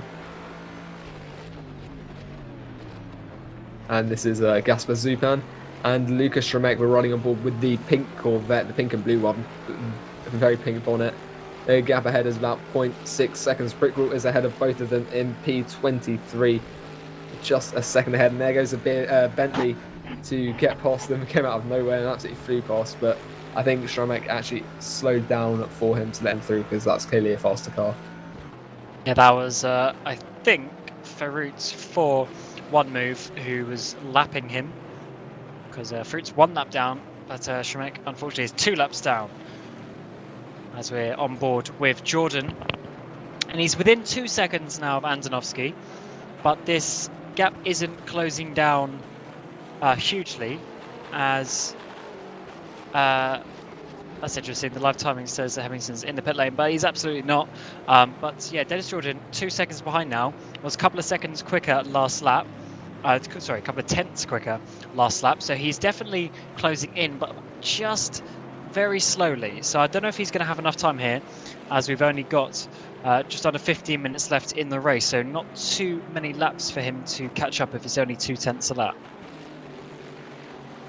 Yeah, I noticed that as well. That last lap for Antonovsky was a 2:0.5. That for Jordan, though, it was a 2:0.2. So he has got the speed. He needs to close up and get that position done all in under 15 minutes, though. And that's going to be the real time pressure. And we've got Major here entering quite a bit of traffic. And I think most of them are on the same lap. So it's Visner ahead of him in that McLaren. So you've got the Speedy Mike Porsche on the outside. I think that's a lapped car, just a back marker between them. And now there's a BMW as well. But this is Visner. He's got Matinho ahead of him and Jacobs after that. So running on board with Major, though, right now in the undercover sim racing Bentley. He's going to be trying to navigate some of these cars and push forwards as he goes onto the straight. You can see a bit of a slide there. He had to catch that, and that's going to cost him a little bit of time. He will have scrubbed off some speed. But heading back onto the hangar straight, he's about 1.6 seconds off Visner. So he's got a little bit of work to do. And just to navigate those back markers ahead of him, you can see the blue flags flashing. But this is Moutinho, the BMW driver. You can see he's got Jacobs in his sights as they head towards Vale now. And into the pits goes one of the cars in the background. That was Visner, I think, coming in to serve his penalty. Visner's gone in to serve the penalty for the Varga racing car. They've received just a few moments ago. But Moutinho kind of close behind Jacobs. He might not be able to make a move quite yet. It all depends on how well this first sector goes. That's a 7/10 of a second gap, though. Quite a big amount of distance. It all depends how fast he is through these first few turns. As there goes Dennis Jordan. That is very scary, as the Trojan Donuts Automotive Porsche almost on top of him, trying to navigate some back markers, having a battle between them. And there you can see him on our screens now, trying to get past Moutinho now. He's 1.7 seconds behind Antonovsky, and that has really not helped him. He's going to have to go side by side through cops. The blue flags keep not being adhered to there by Moutinho or the Trojan Donor Automotive. This is really costing him time. He's now 2.5 seconds down. He is going to be really frustrated in that Evolution Motorsports BMW. Yeah, that is not right, especially as Plaver isn't even battling with that Trojan car, because the Trojan car is a lap down on him, I believe. So he's not even battling. So it's not as if he was fighting for his own position there with the Porsche. So that is really, well, I would say not good behavior for that, because he's just holding Dennis Jordan up for no reason. There was no reason for him to not lose that battle, if that makes sense. So I don't understand why he was doing that, and the car behind him is quite a way behind as well. So that is an unfortunate bit of driving from Plaver there. But now Dennis Jordan has to catch up that extra second or so that he lost, and that has probably unfortunately killed that battle for third place, at least for the next couple of laps, which is one reason why those blue flag rules are there. And if people don't adhere to them, then that is a bit of a shame, because that situation was avoidable, because all he had to do was just lift off a bit and not go around the outside of someone in Cop's corner. Yeah, I have to agree with you there, but Schramek just diving down the inside of Gasper Zupan, at least the Porsche getting out of the way of that BMW there. But yeah, that is just, it's not very sportsmanlike to just try and do your own battle while there's a faster car trying to get through. And yeah, I think that is going to be the end of any chance for a podium position for Dennis Jordan. Yeah, it depends. It just depends how Antonovsky does over the next couple of laps. Obviously, we can't really look at the lap times last lap, because obviously Dennis Jordan was quite clearly slower by quite a few tenths because of having to mess around with the blue flags. But if he can keep this up, he definitely has enough time. But he's only got about, I think, 5 laps We'll see exactly what the time is when they cross the line. But I think about 5 laps left, so he hasn't got too long. But he can still see Antonovsky, and we know that the drillers' cars seem to drop off a little bit at the end of the stint. That was happening in all of the stints we've seen with them so far. So I wouldn't say it's completely over, but it's certainly quite difficult because he's about 2.4 seconds behind now, which is just enough that Antonovsky's not going to be too worried. Not really making mistakes as we just go into 10 minutes left in this race. And with Mocek just being at the start of the lap, I do believe that means we're going to have 5 laps to go, including the one that we're just starting now. Matt Strand there getting a penalty. I'm not sure which car he's driving for. I think they're a bit further down the order from what we're looking at currently. Oh, this is him now, actually. He's just ahead of Matthew Fennell in the Speedymite Racing Porsche. And he's going to have to come in and serve that penalty. That will cost him position 30, actually, given the gap being 7 seconds. But this is back to Thomas Jacobs and Marcus Moutinho. Jacobs, he's doing a really good job. He's managed to pull away, and after the penalty for that other McLaren that he had been passing beforehand, he might just be able to hold on to this. Now we've got the Remco Major Racing undercover sim racing car against Moutinho. So as I said earlier, Moutinho's got to look in his mirrors, but also ahead of him. He's got under a second gap either side. So that's not always the position you want to be in, because it means he's going to have to push whether he likes it or not. We just had Christian Michel DNF with an engine failure. That is the 3rd guy this race to do an engine failure, which is quite interesting. It is obviously definitely possible with these cars, as we talked about with the, for instance, like the downshifts, quite mainly, or simply just upshifting too late as well. Can sometimes be a bit of an issue, but it's mainly with the downshifts. It is quite cool. Ambient temperature is only 9 degrees in the game, so the engine temperatures shouldn't be much of an issue. And as far as I know, there isn't too much of a sort of like a random factor, so it must purely mean how they're driving the cars. And unfortunately, 3 guys have blown their engines. Yeah, and we've got Major here. He could really go for a position here. He's really close behind Moutinho. But and also to have an engine failure with just 9 minutes left is a real kick in the teeth. But the undercover sim racing Bentley could go for a position here. He's quite close behind Moutinho. He's been gaining that time. That was just 0.8 of a second earlier, and you can see how he loses the back end a little bit through there on the exit of Maggots and into Beckett's and out of Chapel now. That gap, 0.4 of a second. He's not had the greatest exit there. The slipstream not being so affected because Moutinho got a distant tow from those cars in front of him as they head into Stowe. Now a little sniff of the inside line from Major, but there's no way he can pull that off from such a distance behind. Yeah, he's just a little bit too far behind as we speak, and we're on board with Knights of Velux here. I believe this is the number 30 car, and he's just going to blow his engine on downshifting into that final chicane. So yeah, it must be just because of those downshifts from the look of that. And that car is now out of the race. So it really hasn't been the race for Knights of Velux at all that they would have wanted.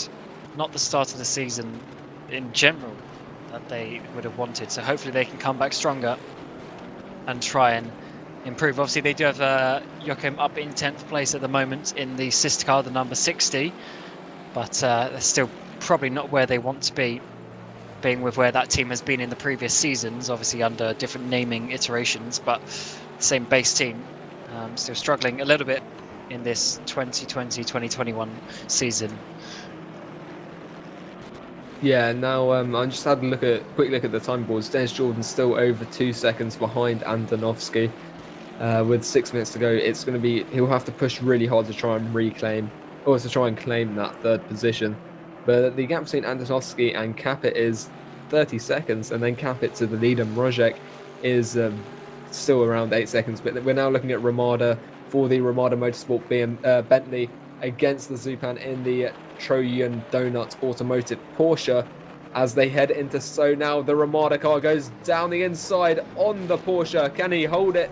They are very close. Will there be contact between the front and the rear? Somehow they avoided that, and we've seen just how risky that can be with previous incidents at Stowe. But they managed to pull it off. they couldn't have really been closer there. And there's going to be a little love tap from Ramada on Zupan, however, onto the straight. You can see, actually, the Ramada car sticking to the back of this Porsche really well. I wouldn't be surprised if he makes a move potentially into Village. It all depends on their lines through there. It looks like Zupan's gone slightly deep. That might compromise his speed as we head through Farm Curve into Village. Round the outside goes Ramada.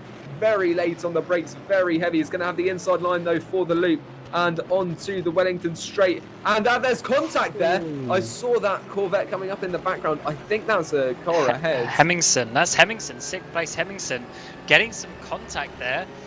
And obviously he's trying to catch down Peter Berlek, who's only a few seconds up the road, about 5-6 seconds up the road. So he's trying to have his own race. Hemmington's sending it down the inside there. And that is that's just what can happen with traffic, unfortunately. The other two were trying to have a battle of themselves, but Hemmington's like, hey boys, you know, I'm trying to battle here for 6th place. And there was obviously, yeah, some contact there. Now the Ramada car is obviously lost out a little bit from that. And he also has Nico Barkley just behind. So Nico Barkley is now up into 30th place. So that is a single point. So I guess it was at least somewhat him worth coming back into the race. But he's obviously going to struggle to do too much more than that. And he'll be ruining that disconnection. But here is Hemmingson. Got Ramada battling with the Trojan Donuts car. And you're going to see here, he's just going to absolutely send it down the inside here. Quite opportunistic, but obviously had a little bit of contact. I think what happened there was that the Porsche was so focused on trying to get the switchback done that he didn't realise. Obviously, he should have done, but I don't think he realised that Hemmingson was going to try and get his way past because of the blue flags, which seem to be being a bit ignored as we enter the last stages of the race. Just 3.5 minutes to go. That's about 2 laps, potentially 3, given depending on where the leader is right now. But this is Marcus Moutinho still ahead of Remco Major in that undercover sim racing Bentley. We've got Dennis Jordan up in the top right. Let's see what this Bentley can do. He's still behind that BMW. He just doesn't seem to be able to find an opportunity to pass him. However, with a little bit of the race left, he could just find that opportunity. And that's all you need. You just need that tiny bit of an opportunity, a tiny look up the inside, and that could be all that counts as we enter the final 3 minutes of this race. So as you say, only 2, maybe 3 laps to go. As Moshe is actually coming down the back straight, so we'll see exactly where he is, where he crosses the line. Because if he does it about 2 minutes 10, then there'll be 2 laps to go. But if he does it about 2 minutes exactly, then there'll probably only be 1 lap to go. So I have to see where exactly he crosses the line. And that will be quite crucial, actually, potentially for some of these positions, because some people might be like, oh, I just want 1 extra lap. But unfortunately, that's not how it goes. We've seen these guys now coming through Brooklyn's corner. And Mochik is coming across the line. So he's going to come across the line with 2 minutes and 10 seconds to go. So there will be 2, unless he slows down, there'll be another lap to go after this one. He does have the room to slow down, though, depending how quickly or how much he wants to slow down. So we'll have to see about that one. But there's potentially 2 laps to go for these drivers. Hopefully they'll have engineers or people looking at that. But this battle for 16th is getting very close. Are those window wipers coming on there? They might be. Yes, they are. There's a tiny bit of rain coming. So we might just be on the final lap. It all depends on how long it takes to get around a slightly greasy track now. There's a 7-second gap to Risto Capit from Rojek, so he can't slow down too much. And if he's done it 2 minutes the whole race, and it's 2 minutes 10 that he's got to do, he won't be able to slow down enough. So we'll probably get a second lap in these slightly greasy conditions, as there goes Remco Major having a sniff of the inside line.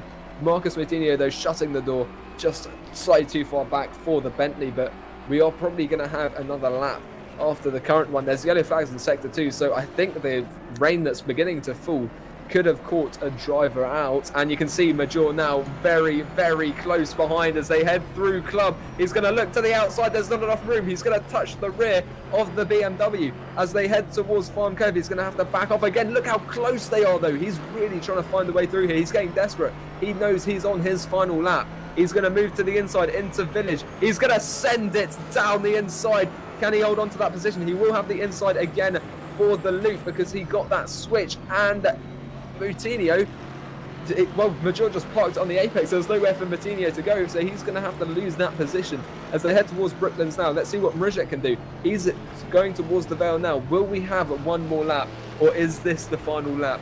Let's see as he comes out of the final turn. There's 17 seconds to go. Is he slowing down? Yeah, he's going to have to do it one more lap. Unless he slams on the brakes. Yeah. Yeah, he only see from the onboard it's raining. Yeah, he's only got 7 seconds behind, and there was only about 7 or 8 seconds to go, so it would have been very tight with him backing off there, but it's now gone 0. So this is now the final lap of the race, or starting the final lap of the race for all of these drivers. So Mrzek has just got to eliminate another 5.5 kilometers, and then he will get the first race victory of the GT3 Endurance. But obviously there's still a few more positions to look out for, such as David Junt here. Though 1.3 seconds might be a little bit too far, but getting in the top 10 would be a good result for them. Looks like Dennis Jordan isn't going to have enough to get Andonovski. There's 2 cars and 2 seconds between them, unfortunately for him. Peter Belek's going to probably hold on for this 5th place because Hemmingson hasn't been able to catch up after that penalty as well. So still a few positions that are still up for grabs, as we're seeing Kappa here just behind David Junt.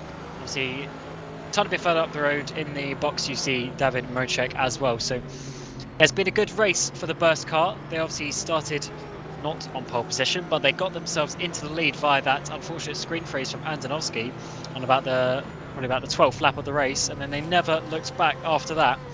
Now coming up to Sector 3, I'd say Burst have definitely deserved this victory because their speed after that as well, and they've been one of the only teams today to not make any sort of mistake, either driving or strategy. I'd have to agree with you there. They've done a really good job. They started 2nd or 3rd. Ulrich GE Sports, who started, I believe, behind them, they're going to come home 2nd with Bristow Capit. But yeah, Burst, they've done such a good job.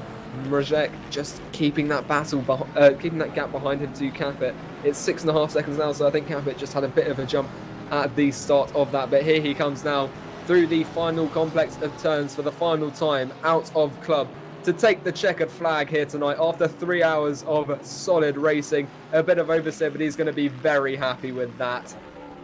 That was a fantastic race.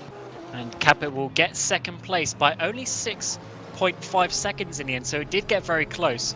And Andonovski will be coming home into 3rd place as long as he can navigate this final bit of traffic, because Dennis Jordan isn't too far behind him, but Evolution Motorsports aren't going to have quite enough to jump up onto the podium. But overall, from Leon Bock and Dennis Jordan, that is a very good result considering that they were a little bit down in qualifying from where they might have expected to be. Andonovski will get 3rd place, Jordan in 4th, Peter Berlek in 5th. He's going to be quite disappointed, I'd say, with the pace that he had, but 5th overall is still pretty good because Stefanko gave him a very good track position with those couple of good stints that he did. Hemmingson and Drillers will be disappointed to drop as far down as 6th, but I think Nedev coming here in 7th might be very good, but certain positions aren't over. We're seeing Major there in 17th place in the box. He's coming into the final sector very close to the car ahead of him. So they're a lap down, but they are still fighting their way to the line. And I don't think he's going to have quite enough coming into the final sector. So Nedev's going to get 7th, Francesconi's going to get 8th, and then these guys are going to get 16th and 17th. Then a number of other drivers are finishing with Prodan in 9th and Census in 10th. But I think, guys, that was a pretty good first race of the season, the 3 hours of Silverstone. And I think this is putting everyone in a good position for the next 7 races, working our way towards the end of the season. It's got some very good potential. Yeah, it's been. I mean, aside from the first lap carnage, it wasn't anything really to write home about because of the driving stands were pretty high for the most part. So if they can carry this on through to the Nordschleife and next time out, then we're going to have a really good season on our hands. Yeah, I think we've been in for an absolute treat tonight. There was a lot of battling, and it was really unpredictable, to be honest. Of course, there were the odd bits and pieces, but that's what comes with racing. But overall, we had battles all race long and some fantastic moves like Nedev's move. Yeah, hopefully we see, in general, the drivers have a little bit, I guess, more respect for a couple of the rules and a couple of the sort of racing rules just in general, because there were a couple of sort of silly incidents that didn't really need to happen. But overall, that was a quite enjoyable 3 hours of Silverstone.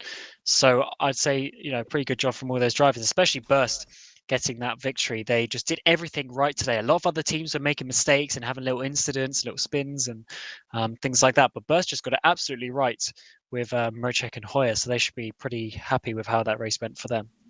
And the final order then, it's going to be David Mrozek coming home in first for Burst Esports, the RHG Esports coming home second, and PinSim Drillers coming home at third to round off the podium. Then Dennis Jordan for Evolution Motorsports taking it across the line. Williams Esports BenQ taking fifth, and the other PinSim Drillers car coming sixth. Then Georgie Nadev with Go Team Racing taking it home for seventh, and Pescara ATP Auto Tyler eighth, with ninth going to Volante Racing and their Aston Martin, and 10th going to Joachim Stesnes and Nitor Velox. Then David Yunt for Scuderia Basilea in 11th. 12th will go to Daniel Silva and ProSimTech Black. Ludovic Strowi and One Move Esports taking home 13th. Alice Plaver and Court Team 14th. 15th is for Seawolf Nets Race. 16th HM Engineering. That McLaren putting up a good show. 17th then Remco Major and the Undercover Sim Racing Bentley. 18th Varga Sim Racing, having had that penalty towards the end of the race that really hampered their position, cost them 2 or 3 places. Marcus Moutinho in the ProSimTech BMW taking home 19th. 20th going to Christian Muscala and the Muscala brothers for Scuderia Muscala. 21st, Osasuyi Umumwen taking it home for Speedy Mark Racing, having had that issue earlier on. Fernando Carato and Pushron Racing coming home 22nd. 23rd going to Roman Prickrell and Core Team. 24th for the other Core Team car, Lucas Schramek, of course, won the BMW, won the Corvette. 25th for Pedro Ramada and Ramada Motorsport. 26th, Gaspar Zupan and the Trojan Donut Automotive Porsche. 27th going to John Nelson and Omicron Sim Racing. 28th, Matthew Fennell and Speedy Mike Racing. 30th was Nico Barkley and the Wanaco car. 31st, Jerome Priolo and Flying Goat, the sole Mercedes-Benz on the track. 32nd was Mark Ostrom and Ground Effects Sim Racing. The DNS were Christian Michael and Nita Velux. 35th for Raphael Zuma Blackbirds Racing. The other DNS were Joy Racing, Buster Z Racing Team, the sole Audi TT, the sole Audi R8, which we didn't see much of, and then Absolute Motorsport being the first car to not finish. And we have got an interview now with Mitchy Hoyer. Obviously started the race-winning number 49 Burst Esports. So, Mitchy, congratulations on the win. Obviously, you only did 1 hour yourself, but how was that from your perspective? It was super tight and immense. Of course, when you do endurance racing, you may think that you're just looking at a long term and you just go in taking a little bit more easy. But in these GT3 cars, it's basically a 3-hour sprint race, and you're 100% at it all the time. And it's just those 3 hours in the GT3 race is something entirely different compared to the Virtual Endurance Championship. Despite it's 6 hours, 8 hours, it's a completely different driving, but has been refreshing. I think competition is super close at the top. I think R8G Esports, they suffered a little bit from damage, and that helped us. And yeah, we got the strategy right. David did a mega drive in second and third stint, and we're just delighted to take the first victory of the new series. Did you think? Well, you're sort of gifted that first place with the unfortunate screen freeze of Timo. But did you think you would be able to get past him, or was overtaking just a little bit too difficult? I think I would have passed him. Prior to his screen freeze, I started to take a few corners a little different because Dirty Air was a fact, and I nearly lost the car a lot into turn 1 and also into Stowe sometimes. But Stowe and into Club, he was really slow. So I thought, okay, it seems like I can't make it work out of Chapel because the corner was too quick and the Dirty Air effect was too hard. So I was trying to maybe sandbag a little around Chapel and then throw it into Club after Stowe. But then eventually that screen freeze happened. And yeah, I mean, it wasn't very easy at all. It was pretty difficult, but I think we could have found a way around it, because I think we could create a gap afterwards. So we clearly have been the faster car. So I believe it would have been possible at some point. Oh, good job to you, Mitchy. Now we'll move to your teammate, Davin Roadcheck. So obviously you end up with the final 2 hours, and you're already in the lead by that point. So did you have any sort of worries, or was it just head down and bring it home at that point? Hello, everyone. Yeah, I have to admit that I was very stressed before I jumped into the car, because obviously at that moment, I think Michi was P1, so huge pressure, and I think we had some. Well, the gap to Risto wasn't that big, so well, it was very difficult, at least at the very beginning, and then Borja basically pushed me was right behind me for the entire stint. Yeah, but then I think we did a great we made a great decision with the undercut, because I think we've gained like 5 seconds just over a single lap. So I guess it was a great calculation from Michi in the Erne, because I basically was too busy driving to calculate that. But yeah, and last stint was basically just bringing it home. But yeah, we are very happy, because it's like, I think it's my first win since last year, so it's it's a special feeling. Oh, congratulations for that being your first win in quite a while. Did you get scared by the rain at the end there? Well, no, not really, because it was I think it was 1% for the half a lap, and then I think it stopped at 3%, so it was basically well, the same grip as on the dry track. So now also I have raindrops switched off in the rFactor too many, I think. So at the beginning I only saw that there's like 1% of rain, but I couldn't see it. So yeah, it was alright. And do you think you can pull this performance forward? Because obviously it is an 8-race season, so there's quite a few races, quite a lot of hours of driving. But do you think you can carry this on as we move to the Nordschleife in 4 weeks? Well, it's maybe a bit too early to predict, but see, our target before this race was to get P2 or even P3, but now we've won, and we know that for the next races we're gonna have Rierne behind the wheel as well, so we're gonna be even stronger than that. But yeah, we can also, I think Erhan didn't race today as well, so I guess well, it's sort of it's gonna be the same for both teams. But yeah, we are positive. Oh, congratulations to you both! Did a good job today, and you win the first race of the GT3 Endurance. So yeah, congratulations. We'll see you in a few weeks' time in the Nordschleife. Thanks. Thank you. Hugo and Aidan, I think that pretty much rounds it up here from Silverstone, but it's certainly been an entertaining start to the season. Yeah, those Yeah, 3 hours definitely. flew by. Yeah, it's certainly a nice way to start the season. So up next, we got on the 28th of November, so 4 weeks' time, we got the 3 hours of the Nordschleife. But don't forget, also in 2 weeks' time, we have the VEC, because obviously they rotate every 2 weeks. So we go to the VEC as well, and you see the rest of the calendar here moving all the way to May 2021, which seems so far away, but I'm sure it'll come around quickly with the great racing here at SimRacing.Club. But from here at Silverstone, it's been a great race, but we thank you for watching, and we'll catch you on the next one.